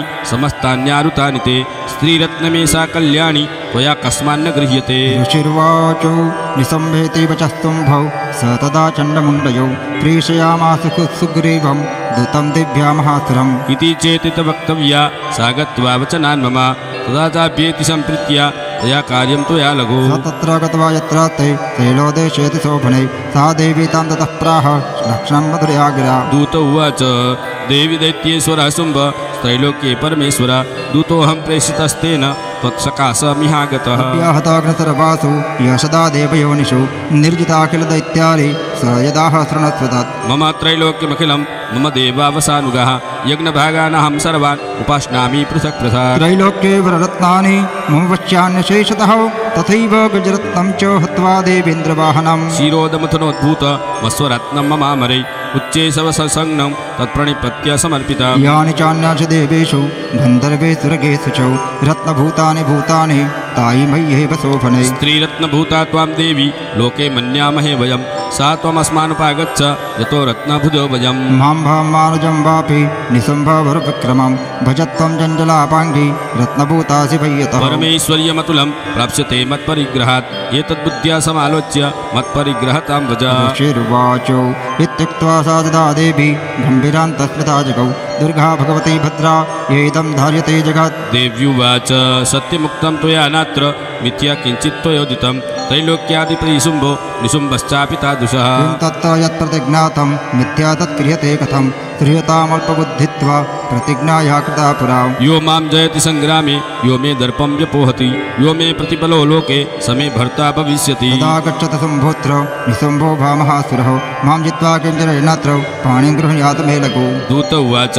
अवलिप्तासि मयि त्वं देवी ब्रूहि ममाग्रतः त्रैलोक्ये कः पुमान् तिष्ठेत् अग्रे शुम्भनिशुम्भयोः अन्येषामपि दैत्यानां सर्वे देवानभय्युधि तिष्ठन्ति सम्मुखे देवी किं पुनः स्त्रीत्वमेकिका इन्द्राद्या सकला देवा तस्थुर्येषां न संयुगे शुम्भादितां च कथं तेषां स्त्रीप्रयास्यसि सम्मुखम् सा त्वं गच्छ मयोर्वक्ता पार्श्वं सम्भनिशुम्भयोः केशाकीर्षणनिर्धूतौ गौरवामागमिष्यति देव्युवाच एवमेतद्बली शुम्भो निशुम्भश्चाति विद्यवान् किं करोमि प्रतिज्ञा मे यदनालोचिता पुरा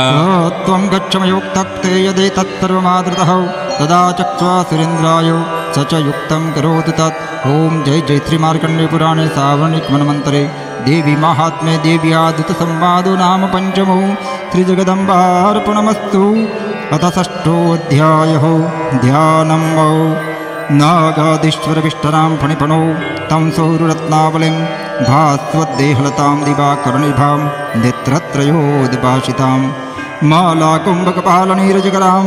चन्द्रार्धचूडां परां सर्वगणेश्वरभैरवाङ्गनिलयां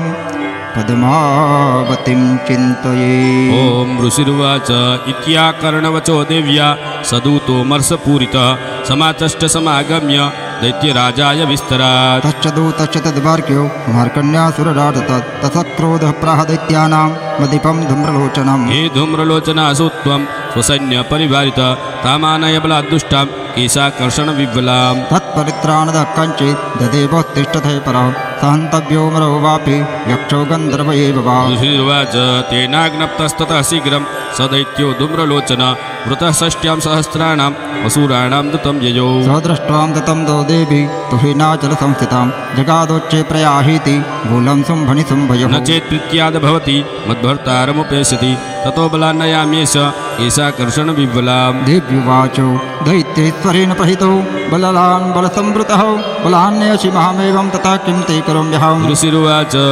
इत्युक्तसोऽभिगावत्ताम् असुरो धूम्रलोचनो हुङ्कारणेव तं भस्मसात् चकाराम्बिका ततः। तथा क्रुद्धं महासैन्यम् असुराणां तथाम्बिकां बभर्षसायके तृष्णे तथा शक्ति परस्वधै। ततो दुतशटः कोपात् कृत्वा नादं सुभैरवं पपातासुरसेनायां सिंहो देव्यासु वाहनः। काञ्चित् करप्रहारेण दैत्याश्चाश्चेन चापरान् आक्राम्य च जगरिन्नान्यान् सजगान महासुरान्। केशांचित् पातयामास नखे कोष्ठानि केसरी तथा तलप्रहारेण शिरांसि पृथ्वान् पृथक्। गच्छन्न बाहु शिरसि कृतः तेन तथा परे पपौ च रुधिरं कोठादन्येषां धृतकेशरः। क्षणेन तद्बलं सर्वं क्षयं नीतं महात्मना तेन केसरिणा देव्या वाहनेनातिकोपिना। कृत्वा तमसरं देव्या निहतं धूम्रलोचनं बलं च सहितं कृष्णं देवी केसरिणा दितौ। सुगोपदैत्याधिपति शुम्भ प्रस्फुत्य तद्रः अज्ञापयामास ततौ चण्डमुण्डो महासुरो। हे चण्ड हे मुण्डबले बहुभिः परिवारितौ तथा गच्छति गत्वा सा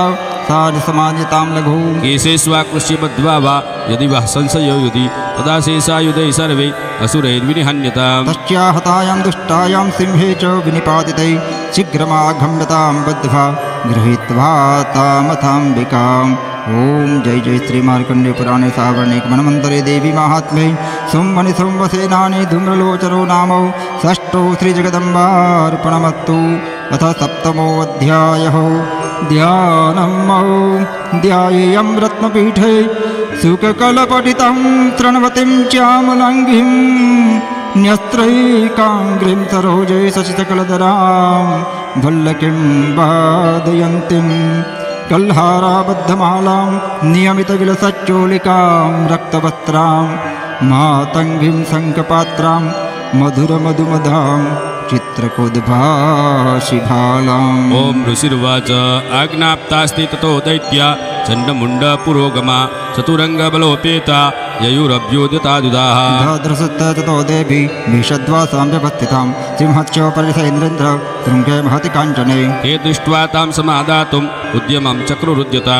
आकृष्टा चापासिधरा तथान्ये तत्समीपगाः। तथा कोपं चकारोच्चे हिम्बिका दानरीं प्रति कोपेन चास्य वदनं मत्स्यवर्णां वदत्तदा। भ्रुकुटीकुटिता तस्या ललाटफलकाद्युतं कालीकरालवदना विनिष्कान्तासिपासिनी। विचित्रकटवाङ्गधरा नरमाला विभूषणा दिवि चरमा परिगाना स्वच्छमासादिभैरवा। अतिविस्तारवदना जिह्वाललनभीषणा निमग्ना रक्तनयना नादापुरुद्दिग्मुखा। सवेगेना विपतिता दातयन्ती महासुरान् सैन्ये तत्र सुरारेण मभक्षयत तत्बलम्। पाशृङ्ग्राहाङ्कुशग्राहि योगघण्टासमन्वितान् समादायेकहस्तेन मुखे निक्षेप वारणान्। तथैव धन्तुर्घे रथं सारथिना सह यक्षपवक्त्रे दशनै चर्वन्त्यतिभैरवम्। एकं जग्राह केशेषु ग्रीवायामथ चापरं पादेनाक्रम्य चैवान्यम् उरसान्यमपोथयत्। धैर्मुक्तानि च शस्त्राणि महास्त्राणि तथातुरै मुखेन जग्राहरूषा दर्शने मतिनान्यपि। बलिनां तद्बलं सर्वम् असुराणां दुरात्मनां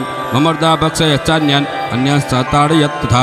नेता केचित् खड्वाङ्गताडिता जग्मुर्विनाशमसुरा दन्ताग्राभिहता तथा। क्षणेन तद्बलं सर्वम् असुराणां निपातितं दृष्ट्वा चण्डोऽभिदुद्राव तां कालीमतिभीषणाम्। सर्ववर्षे महाभीमे भीक्माक्षिता महासुरौ साधयामाश चक्रे च मुण्डः क्षिप्ते सहस्रशौ। तानि चक्राण्यनेकानि विसमानानि तन्मुखं बभूर्यथार्कबिम्बानि सुबहूनि घनोदरम्। ततो जहासा तिरुजा भीमं भैरवनादिनी कारीकलालवक्त्रात्र दुर्दधतो दतनोज्ज्वला। उत्थाय च महासिंहं देवी चण्डमधावत् गृहीत्वा चास्य केशेषु शिरस्येनाचिनाचिना। तथा मुण्डोऽभ्यदावत्तां दृष्ट्वा चण्डं निपातितं तमप्यत्पादयद्भूमौ सा खड्गाभिहतं दृशा। हतशेषं ततः सैन्यं दृष्ट्वा चण्डं निपातितं मुण्डं च सुमहावीर्यं दिशो भेजे भयातुरम् रच्चण्डचकालित्वौ गृहीत्वा मुण्डमेव च प्राह प्रचः प्रचण्डाटौ मित्रमेत्र च चण्डिकां मया तवात्रोपरुतौ चण्डमुण्डो महावसु युद्धयज्ञे स्वयं शुम्भं निशुम्भं च हनिष्यसि ऋषिरुवाच तावानितो ततो दृष्ट्वा चण्डमुण्डो महासुरौ वाचकालिं कल्याणीं ललितं चण्डिकावचः यस्मात् चण्डं च मुण्डं च गृहीत्वा त्वमुपागता चामुण्डेति ततो लोके ख्याता देवी भविष्यसि ॐ जय जय श्रीमार्कण्डे पुराणे सावर्णिकमन्वन्तरे देवी माहात्म्ये चण्डमुण्ड नाम्ने सप्तमो श्रीजगदम्बार्पणमस्तु अथ अष्टमोऽध्यायः करुणां करुणां तरङ्गिताक्षीं घृतपाशाङ्कुशबाणचापहस्ताम् अणिमादिभिरावृतां मयूखैरहमित्येव विभावये भवानीम् ॐ ऋषिर्वाच चण्डे च निहते दैत्ये मुण्डे च विनिपातिते बहुलेषु च सैन्येषु शैत्येष्वसुरेश्वरा ततः कोपपराधीनो चेता शुम्भप्रतापवान् उद्योगं सर्वसैन्यानां दैत्यानाम् आदिदेशः अद्य स्वबलैर्दैत्या षडशीतिरुदायुधा कम्बूनां चतुरशीति निर्यान्तु स्वबले वृताः कोटिपर्याणि पञ्चाशदसुराणां कुलानि वै शतं कुलानि धूम्राणां निर्गच्छन्तु ममाग्नया कालकादौरुदा मौर्य कालकेयास्तथासुरा युद्धाय सज्जा निर्यान्तु आज्ञया त्वरिता मम इत्याज्ञाभ्यासुरपति शुम्भो भैरवशासनः निर्जिघाम महासैन्य सहस्रेभौ विवृतः मायान्तं चण्डिका दृष्ट्वा तच्छन्यमतिभीषणं व्यासने पुर्यामास धरणी गगनान्तरम् ततस्त्युहो महानादौ मतीव कृतवान् नृपौ घण्टासनेन तन्नादौ मम्बिका चोपबृंहयतौ धनुर्जासिंहघण्टानां नादापूरितदिङ्मुखा निनादैर्भीषणे काली जिज्ञे विस्तारितानना तं निनादामुपसृत्य दैत्यसैन्ये चतुर्दिशं देवी सिंह तथा काली सर्वशैर्परिवारितः एतस्मिन्नन्तरे भूप विनाशाय सुरद्विषं भवायामरसिंहानाम् अतिवीर्यबलान्विताः रमेश गृहविष्णूनां तथे चन्द्रचिक्षत्तयौ शरीरेभ्यो विनिष्क्रम्यौ तद्रूपे चण्डिकायै यस्य देवस्य यद्रूपं यथा भूषणवाहनं यद्वदेवी तत्शक्ति रसुरान्योद्धुमाययौ हंसयुक्तविमानक्ते सहस्रक्षत्रकमण्डलौ आयता ब्रह्मणशक्तिर्ब्रह्माणि सा विधीयते माहेश्वरी वृषारूढा त्रिशूलवरधारिणी महाहिवलया प्राप्ता चन्द्ररेखा विभूषणा कौमारी शक्तिहस्ता च मयूरवरवाहना युद्धमभ्यायो दैत्यानम्बिका गृहरूपिणी तथैव वैष्णवी शक्तिर्गरुडोपरि संस्थिता शङ्खचक्रगदा सार्ग खड्गहस्ताभ्युपाययौ यज्ञवाराहमतुलं रूपं या बिभ्रतो हरे शक्तिसाप्यायौ तत्र वाराहे बिभ्रतीतनु नारसिंहिनुसिंहस्य बिभ्रति सदृशं बभू प्राप्ता तत्र सदाक्षेप च क्षिप्तनक्षत्रसंहति वज्रहस्ता तथैवेन्द्री गजराजोपरि स्थिता प्राप्ता सहस्रनयनां यथा शक्र तथैव च वज्रहस्ता देवेन्द्री गजराजोपरिस्थिता प्राप्ता सहस्रनयना यथा शक्रस्तथैव सा तथा परिवृत्ताभिरिशानो देवशक्तिभिः अन्यतामसुरा शीघ्रं मम प्रीत्याह चण्डिकाम् ततो देवी शरीरात्तु विनिष्क्रान्तातिभीषणा चण्डिका शक्तिरत्युग्रा शिवा सतनिनादिनी सा चाह धूम्रजटिलौ विषाणामपराजिता दुतत्वं गच्छ भगवन् पार्श्वं शुम्भनि शुम्भयोः ब्रूहि शुम्भं निशुम्भं च दानवावति गर्वितौ ये चान्ये दानवास्तत्र युद्धाय समुपस्थिताः त्रैलोक्यमिन्द्रां लभतां देवासन्तोह विर्भुजः इयं प्रयादपातालं यदे जीवितुमिच्छतः बलाबले पादथ चेत् भवन्तो युद्धकाङ्क्षिणः तदा गच्छ तदप्यन्तु मत्शिवापिशितेन वः ततो नियुक्तदैत्येन तया देव्या शिवस्वयं शिवदूतेऽधि लोकेऽस्मिन् ततस्याख्यातिभागता तेऽपि श्रुत्वा वचो दिव्या सर्वाख्यातं महासुरा अमरसा पुरता जग्मुर् यत्र कात्यायनी स्थिता ततः प्रथममेवाग्रे सरशक्तिष्टवृष्टिभिः भुवर्षोरुद्धतां वर्षास्तां देवीमबरारयौ सा च तान् प्रहितान् बाणान् शूलशक्तिपरस्वदान् चिच्छेदलीयात्मात धनुर्मुक्तेर्महेशुभिः तस्याकृतस्तथा काली शूलपातविदाहरितान् कटुभाङ्गपोतितान् चारीं कुर्वन्ति व्यतिरत्तदा कमण्डलो जलाक्षेप हत वीर्यान् हतौजस ब्रह्माणि चाकरोच्छत्रुन् येन येन स्मदावति माहेश्वरी त्रिशूलेन तथा चक्रेण वैष्णवी दैत्याजगान कौमारी तथा शक्त्यादिकोपना ऐन्द्रीकुलिसपातेन शतसो दैत्यदानवः हेतुर्विदारिता पृथिव्यां रुधिरोगप्रवर्षिणः खण्डप्रहारविध्वस्ता द्रष्टाग्रवक्षतपक्षतौ वराहमृत्यां नपदं चक्रेण च विदारितः नखैर्विदारिताश्चान्यान् भक्षयन्ति महासुरान् नारसिंही च राजौ नादापूर्णदिगम्बरा चण्डाटहाटैरसुरा शिवदूत्या विदुषितः हेतुपृथिव्यां पतितां चाञ्चखादादचाधया इति मातृगणं क्रुद्धं मर्दयन्तं महासुरान् दृष्टाविपाये विधेर् धनेनेसुरदेवादि सैनिकाः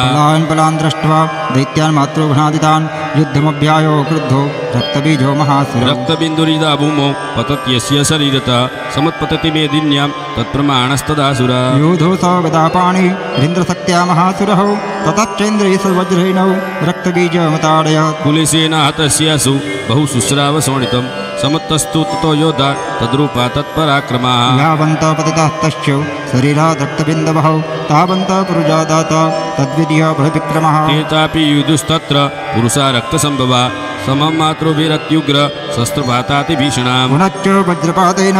शतमश्च शिरो यदा दुवाह रक्तं पुरुषः ततो जातः सहस्रशः वैष्णवी समरे चैनं चक्रेणाभिजगानः गदया तर्यामास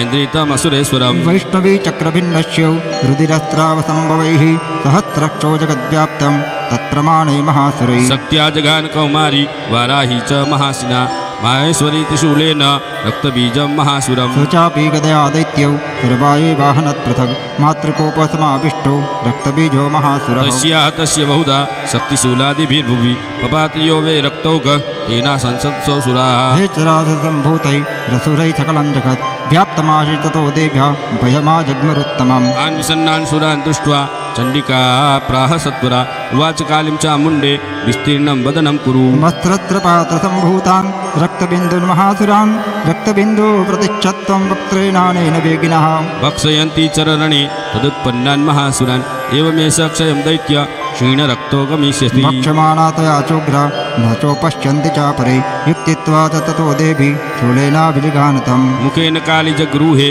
रक्तबीजस्य शोणितं ततो सावजगानाथ तदया तत्र चण्डिका न चास्यां वेदनां चक्रे गदापातोऽप्लिकामपि तस्याः तत्तदेहात्तु बहुसूत्रावशोणितम् ततस्तत्तद्वक्त्रेण चामुण्डा सम्प्रचिच्छति मुखे समुद्गता यस्या रक्तपातान् महासुराः तां चखादात चामुण्डा पपोतश्च च शोणितं देवी शूलेन वज्रेण बाणैरसिभिरुष्टिभिः जगानरक्तबीजं तं चामुण्डा पीतशोणितं सपपातमहि पृष्ठे शस्त्रशंसं समारुतः निरत्तक्ष महीपाल रक्तबीजो महासुरः ततस्ते हर्षमतुलौ मवापुस्त्रे दशा नृपः तेषां मातृगणो जातो नन्ददासङ्गभोद्भुतः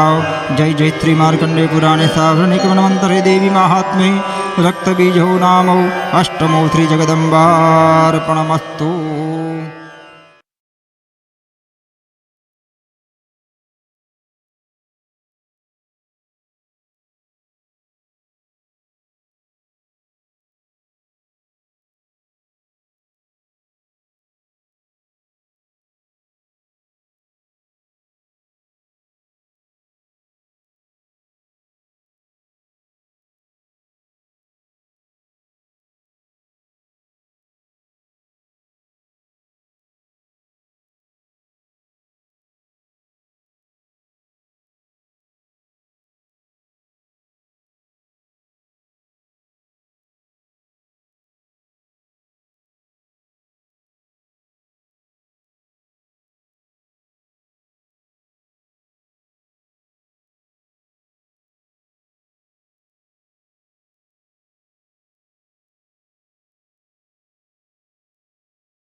अथ नवमोऽध्यायः ध्यानं बन्धुककाञ्चननिभं रुचिराक्षमालां पाशाङ्कुशौ च वरदां निजबाहुदण्डैः बिभ्राणमिन्दुसकला वर्णं त्रिनेत्रौ मर्दाम्बिके शमनिशं वपुराश्रयामि। ॐ राजोवाच विचित्रमिदमाख्यातं भगवन् भवता मम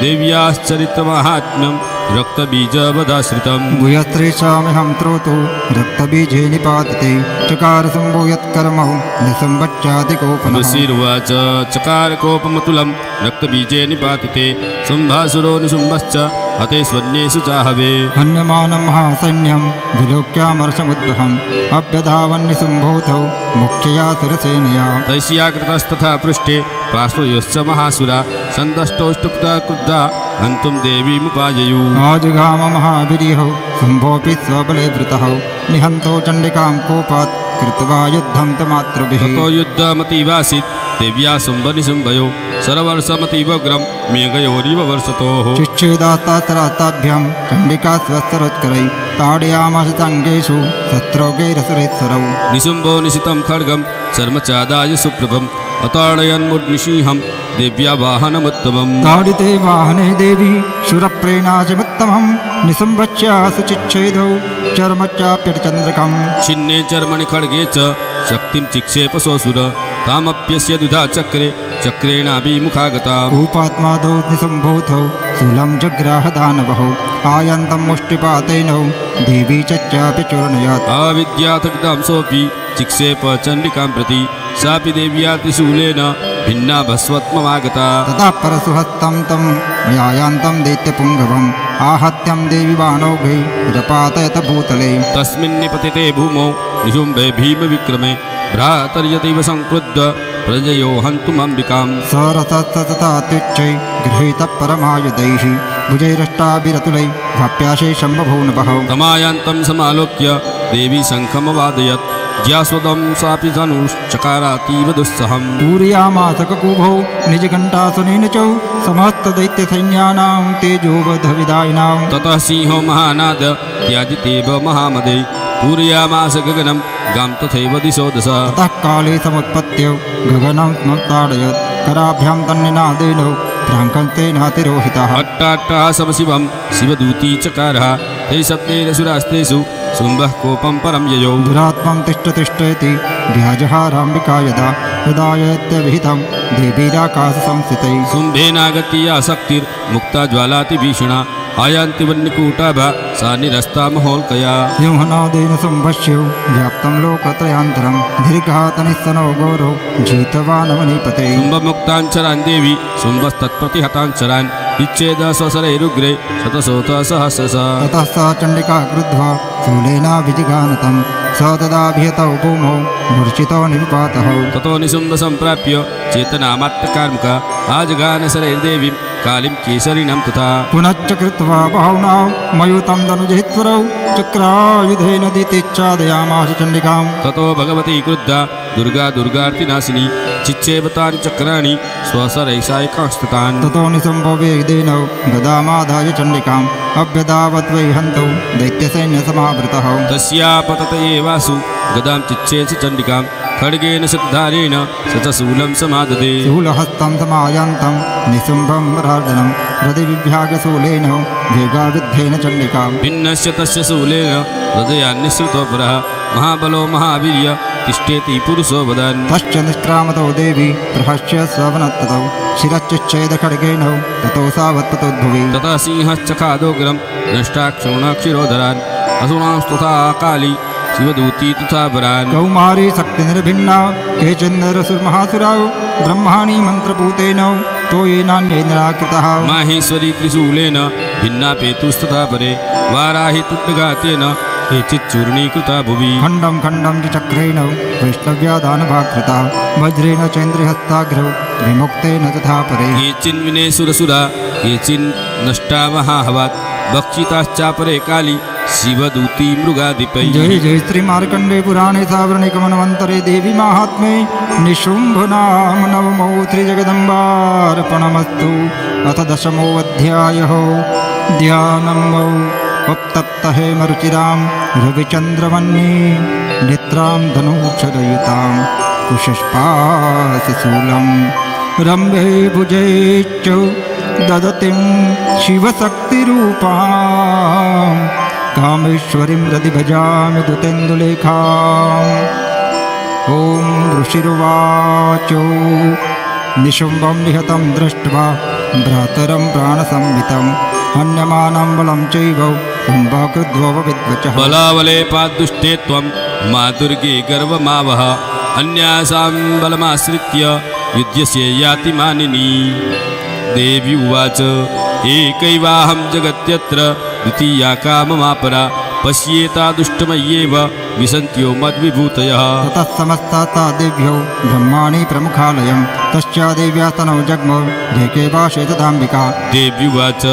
अहं विभूत्या बहुभिः देहरूपेण यदा स्थिता तत्संहृतं मयैकैव तिष्ठाम्याजौ स्थिरो भव ऋषिरुवाच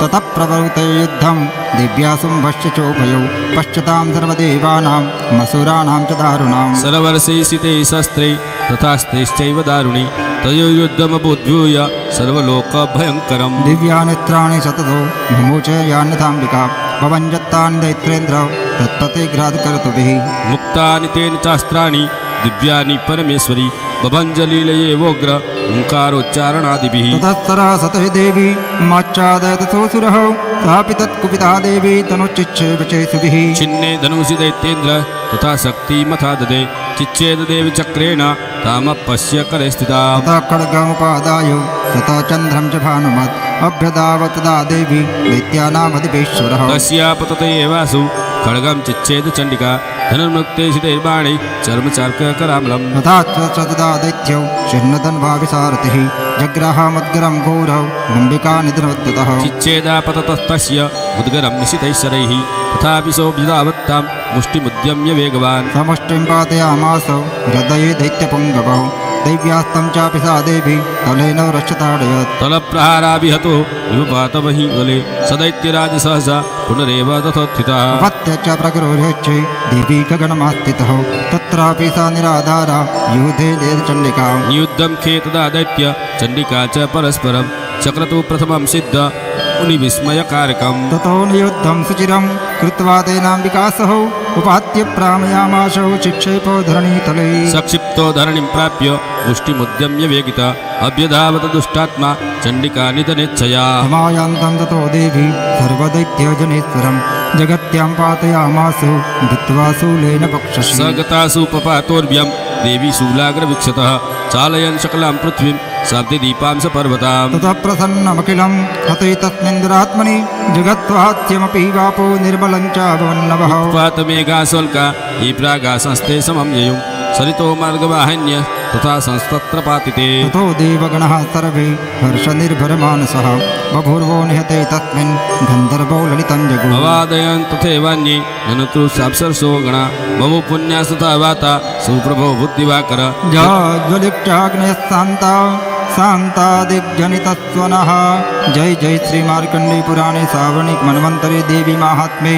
शुम्भवदो नाम दशमो श्रीजगदम्बार्पणमस्तु अथैकादशोऽध्यायः ध्यानं बालरविद्युतिमिन्दुकिरीटां तुङ्गकुचां नयनत्रययुक्तां स्मेरमुखीं वरदाकुशपासा भीतिकरां प्रभजे भुवनेशि ॐ ऋषिर्वाच देव्याः ते तत्र महासुरेन्द्रे सेन्द्रासुरा वह्निपुरोगमास्तां कात्यायनी तुष्टपुरीष्टलाभात् विकासि वक्त्राब्द विकासिता सा देवी प्रपन्नार्ति हरे प्रसीदौ प्रसीद मातर्जगतोऽखिलस्य प्रसीद विश्वेश्वरि पाहि विश्वं त्वमेश्वरी देवी चराचरस्य आधारभूता जगतस्त्वमेका महीस्वरूपेण यतस्थितासि अपां स्वरूपस्थितया त्वयेतत् आप्यायते कृष्णमलङ्घवीर्ये त्वं वैष्णवी शक्तिरनन्तवीर्या विश्वस्य बीजं परिमासि माया सम्मोहितं देवि समस्तमेत त्वं वै प्रसन्ना भुवि मुक्तिहेतुः विद्या समस्तास्तव देवि भेदा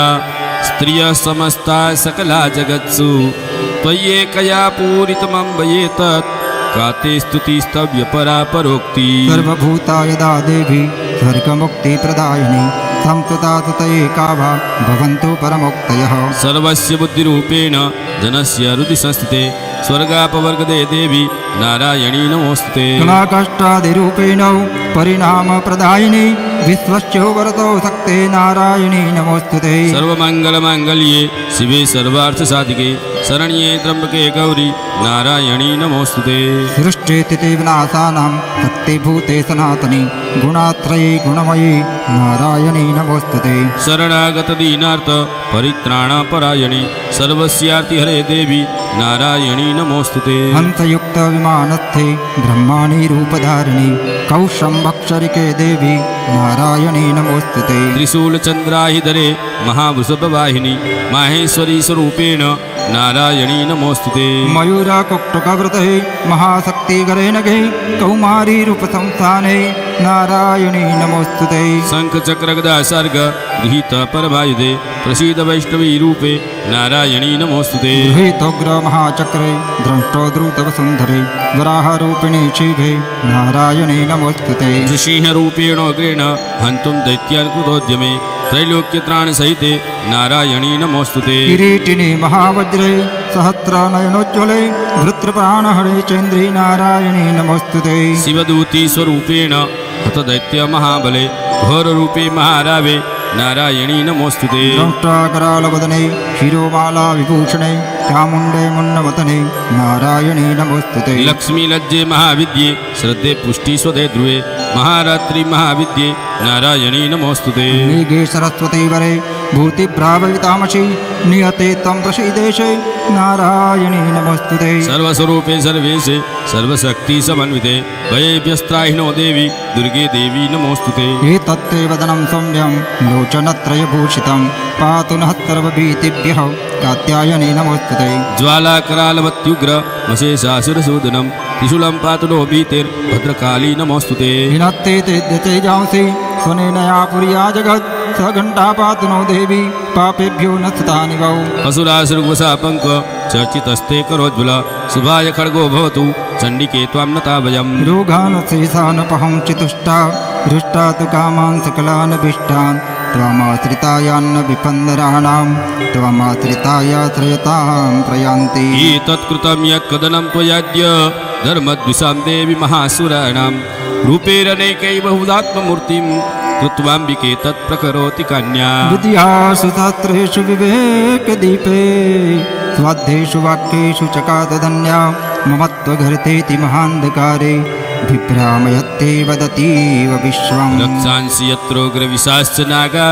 यत्रारयोदस्य बलानि यत्र दावानलो यत्र तथाब्धिमध्ये तत्र स्थिता त्वं परिपासि विश्वम् विश्वेश्वरि त्वं परिपासि विश्वम् विश्वात्मिकाधारयसीति विश्वं विश्वेशवन्द्या भवती भवन्ति विश्वात्रयाये त्वयि भक्तिनम्रः देवी प्रसीद परिपालय नोरिभीते नित्यं यथा सुरवदा ददुनैव सद्य पापानि सर्वजगतां प्रशमं नयासु उत्पातपाकजनितांश्च महोपसर्गान् प्रणतानां प्रसिद्धत्वं देवी विश्वार्तिहारिणी त्रैलोक्ये वासिना भिद्ये लोकानां वरदा भवो देवी वाच वरदाहं शुरगणा भरं यन्मनसेच्छत तं मृणुध्वं प्रयच्छामि जगतामुपकारकम् देवावचो सर्वबाधा प्रशमनं त्रैलोक्यस्याखिलेश्वरी एवमेय त्वया कार्यो मत्मद्वैरिविनाशनम् देवी वाच वैवस्वतेन्तरे प्राप्ते अष्टाविंशतितमे युगे शुम्भो निशुम्भश्चैवान्या उत्पद्येते महासुरो नन्दगोपगृहे जाता यशोदा गर्भसम्भवा ततस्तौ नाशयिष्यामि विन्ध्याचलनिवासिने पुनरप्यतिरौद्रेण रूपेण पृथिवीतले अवतीर्य हनिष्यामि वैप्रचित्तांश्च दानवान् भक्ष्यन्त्या जतानुग्रहान् विप्रचेत्तान् महासुरान् रक्तदन्ता भविष्यन्ति दाडिमे कुसुमोपमः तो मां देवता स्वर्गे स्वरमर्त्यलोके च मानवा स्तवन्तो व्यावहरिष्यन्ति सततं रक्तवन्तिकाम् भूयश्च शतवार्षिक्या मनावृष्ट्या मनं वशी मुनिभिः संस्थिता भूमौ सम्भविष्यामि योनिजा ततः सतेन नेत्राणां निरीक्षिष्यामि यन्मुनिं कीर्तयिष्यन्ति मनुजाः शताक्षीमिति मां ततः ततोऽहमखिलं लोकौ मात्मदेहसमुद्भवै वरिष्यामि सुरासाकैरावृष्टे प्राणधारकैः साकम्भरीति विख्यातिं तदा यास्याम्यहं भुवि तथैव तव वदिष्यामि दुर्गमाख्यं महासुरम् दुर्गादेवीति विख्यातं तन्मे नाम भविष्यति पुनश्चाहं यदा भूमं रूपं कृत्वा हिमाचले रक्षांसि भक्षयिष्यामि मुनिनां त्राणकारणात् तदा मां मुनयः सर्वे तोषयन्त्यानम्रमूर्तयः भीमादेवीति विख्यातं तन्मे नाम भविष्यति यदा अरुणाख्यत्रैलोक्ये महाबाधां करिष्यति तदाहं रामरं रूपं कृत्वा सङ्ख्ये सत्पदं त्रैलोक्यस्य हितार्थाय वदिष्यामि महासुरम् भ्रामरीति च मां लोका सदा तुष्यन्ति सर्वतः इत्थं यदा यदा बाधा दानभुत्ता भविष्यति यदा यदावतर्याहं करिष्यामि संशयम् जय जय श्री मार्कण्डेय पुराणे सावर्णिके वनमन्तरे देवी माहात्म्ये देव्या स्तुति नामो एकादशो श्रीजगदम्बार्पणमस्तु अथ द्वादशोऽध्यायः ध्यानमौ विद्युत्तामसमप्रभां मृगपति स्कन्दस्थितां भीषणां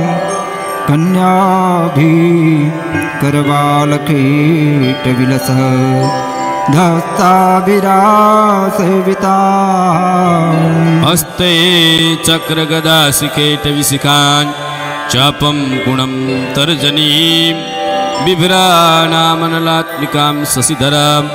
दुर्गां त्रिनेत्रां भजे ॐ देव्युवाच एभिस्तवै च मां नित्यौ तुष्यते यः समाहितः तस्याहं सकलां बाधां नाशयिष्यामि संशयम् मधुकैटवनाशं च महिषासुरघातनं कीर्तयिष्यन्ति ये तद्वत् वदं शुम्भानि शुम्भयोः अष्टम्यां च चतुर्दश्यां नवम्यां चैकचेतसः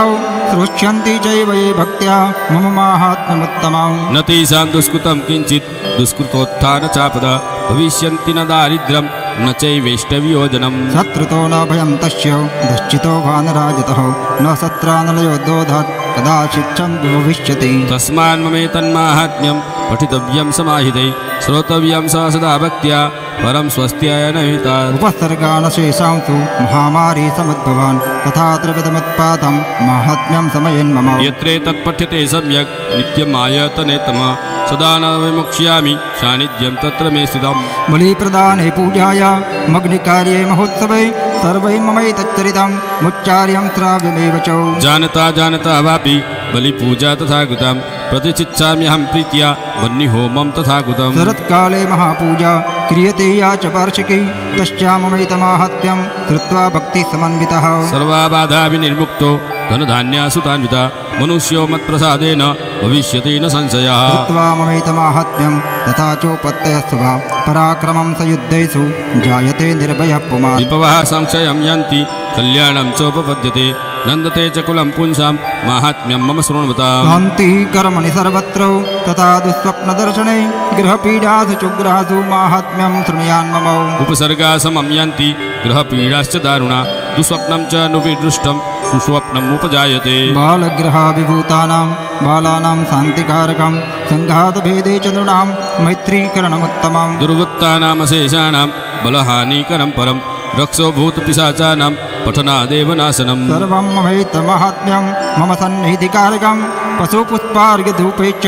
गन्धदीपैस्ततोस्तमैः विप्राणां भोजनैर्होमेन् प्रोक्षणीयैरहर्निशम् अन्यैश्च विविधैर्भोगैः प्रदानैर्वत्सरेण च प्रीतिमहे क्रियते सास्मिन् सकृतस्सृजे कृते कृतं हरति पापानि तथारोग्यं प्रयच्छति रक्षां करोति भूतेभ्यो जन्मनां कीर्तनं मम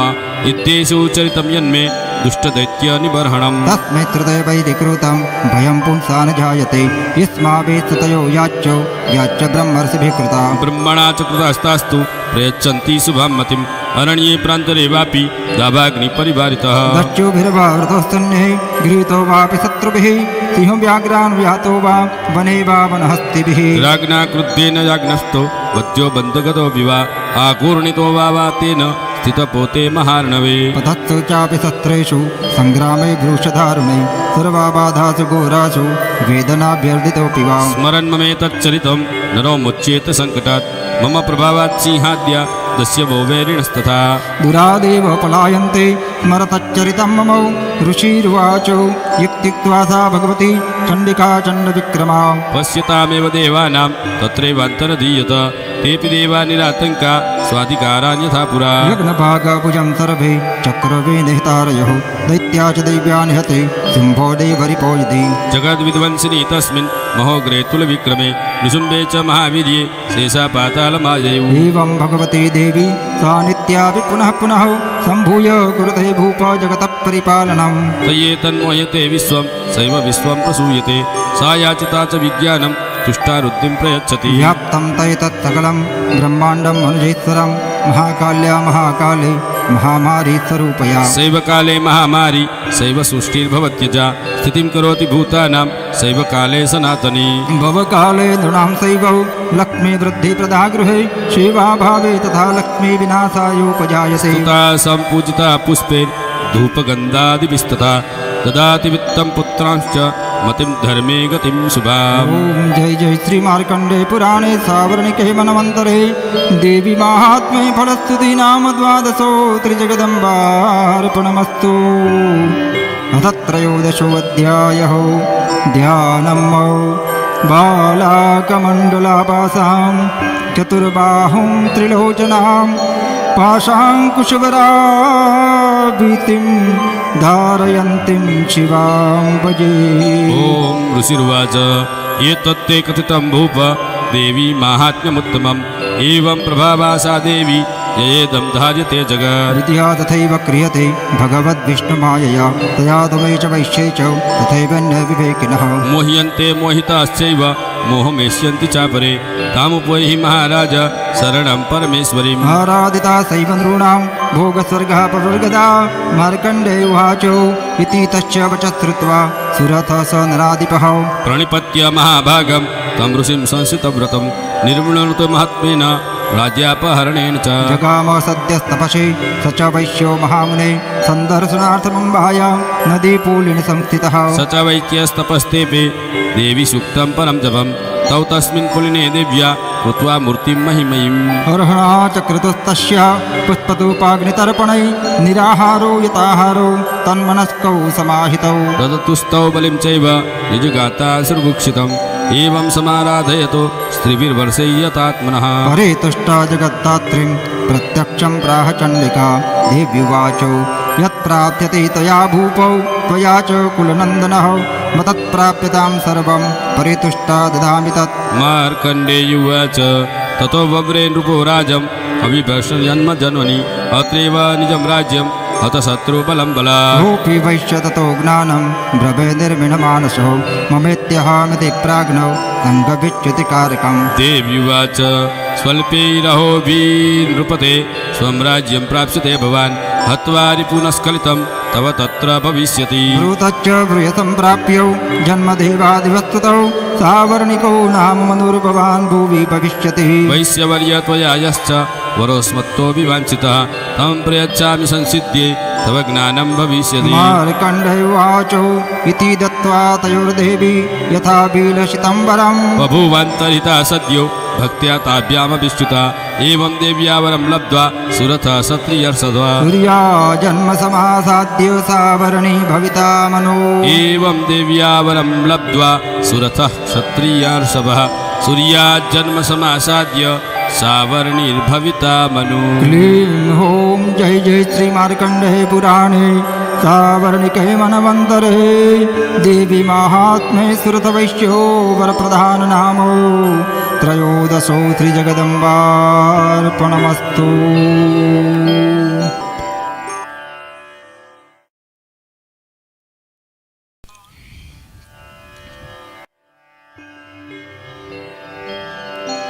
देवी अपराध क्षमा प्रार्थना अपराध सहस्राणि क्रियन्ते हर्निशं मया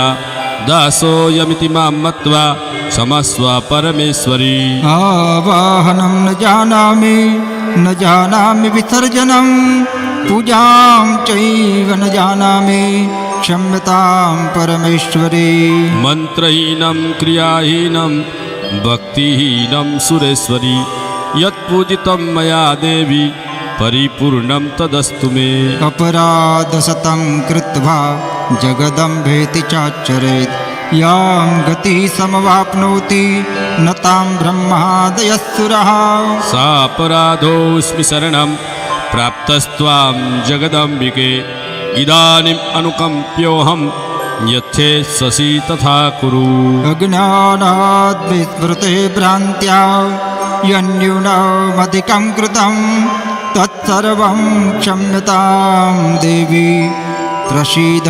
परमेश्वरी कामेश्वरी जगन्मात सच्चिदानन्दविग्रहे गृहाणां चामिमां प्रीत्या प्रसीद परमेश्वरी गुह्यात्रे गुह्यगोप्तृत्वं गृहाणात्मकृतं जपं सिद्धिर्भवतु मे देवी त्वत्प्रसादान्महेश्वरी नाराधिता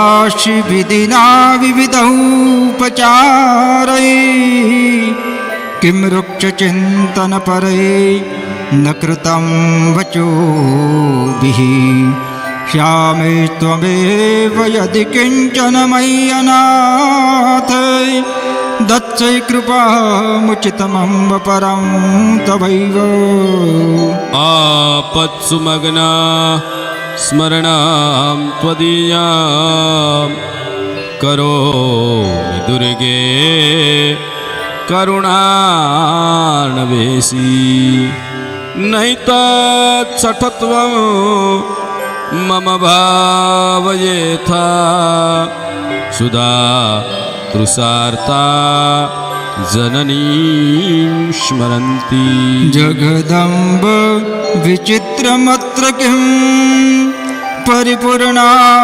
करुणास्ति चिन्मयी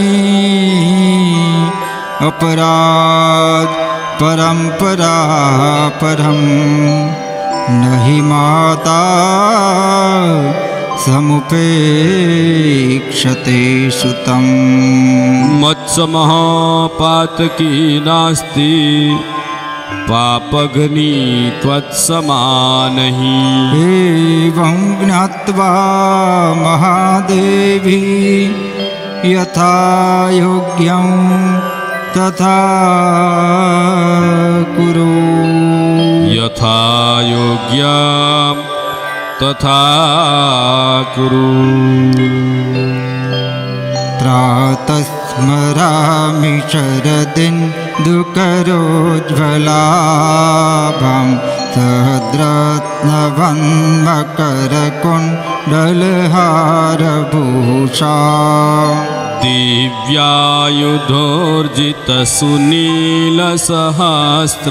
दिव्यायुधोर्जितसुनीलसहस्रहस्तां रक्तोत्पलाभचरणां भवतीं परेशाम्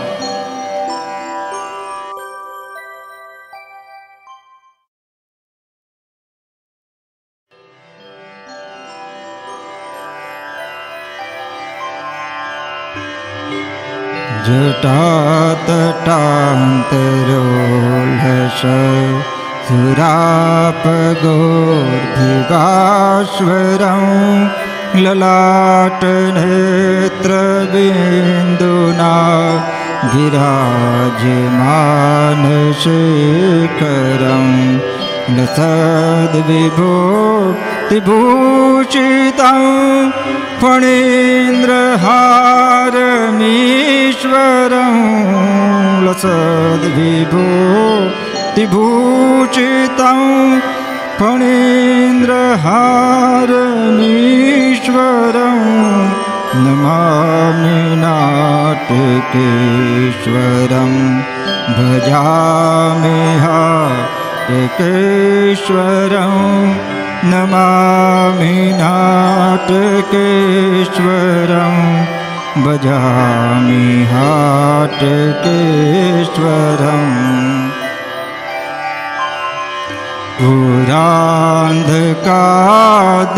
पुरान्धकादिदाहकं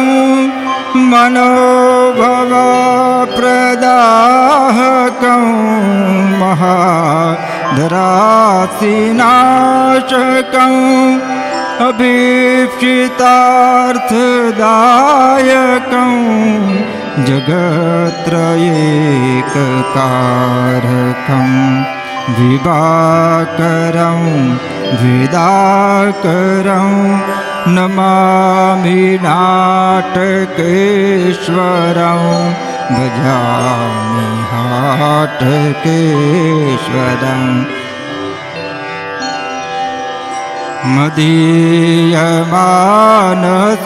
मदीयमानसस्थले सदा स्तुतपदद्वयं मदीय वक्त्रपङ्कजे शिवति चाक्षरद्वयं मदीयलोचनागतौ सदार्धचन्द्रविग्रहं नमामि नाटकेश्वर भजामि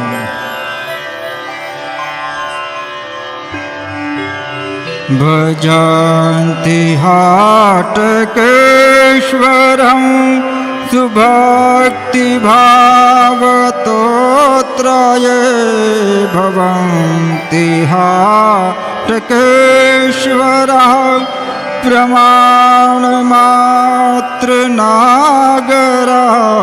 प्रमाणमात्रनागराधनेन तेजसाधिका कुलेन चोखिलोन्नता नमामि नाटकेश्वर भजामि हाटकेश्वर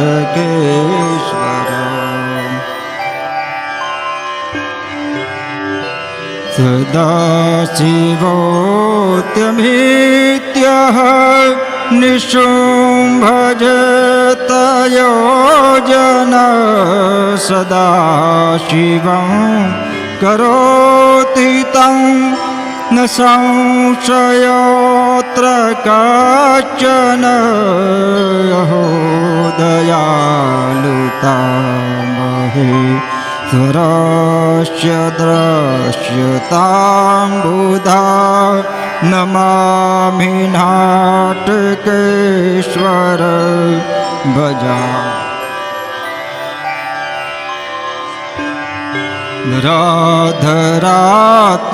धराधरात्मजापति त्रिलोचनेश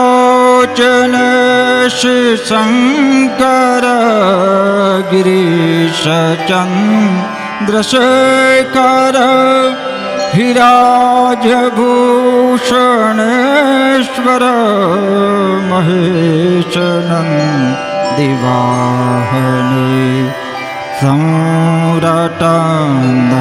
संरटन्दहर्निशं नमामि नाटकेश्वर भजा महेश पाहि मामुदा गिरीश पाहि मां सदा भवार्णवे निमज्जतो त्वमेव मे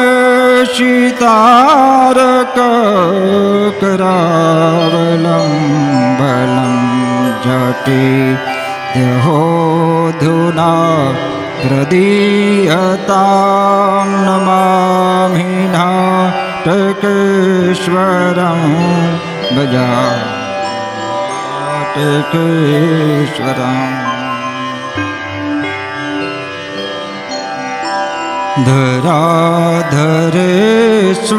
धराधरेश्वरेश्वरं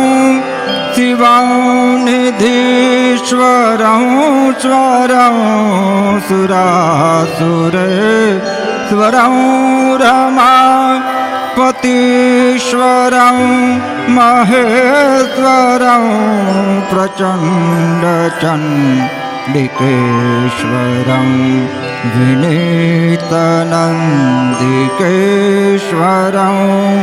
नमामि नाटकेश्वरं भजामि हाटकेश्वरं नमामि नाटकेश्वरं भजामि हाटकेश्वरं नमामि नाटकेश्वरं भजामि हाटके हाटके सच्च भक्त्यायो हाटके शाष्टकं पठे हाटकेश प्रसादेन हाटकेशा तमाप्नुयात् आत्मा त्वं गिरिजामति सहचरा प्राणा शरीरं गृहं पूजां ते विषयोपभोगरचना निद्रा समाधिस्थितिः संचार पदयो प्रदक्षिणविधि स्तोत्राणि सर्वाङ्गिरो यद्यद् कर्म करोमि तद्दखिलं सम्भूतवाराधनं पूर्णमिदं पूर्णात् पूर्णमुदच्यते पूर्णस्य पूर्णमादाय पूर्णमेवावशिष्यते ॐ शान्तिः।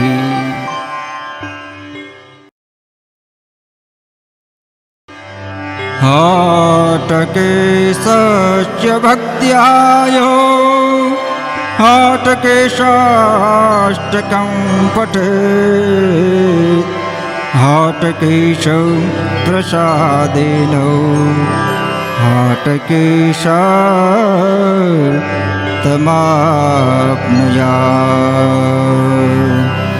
आत्मा त्वं गिरिजामति सहचरा प्राणा शरीरं गृहं पूजां ते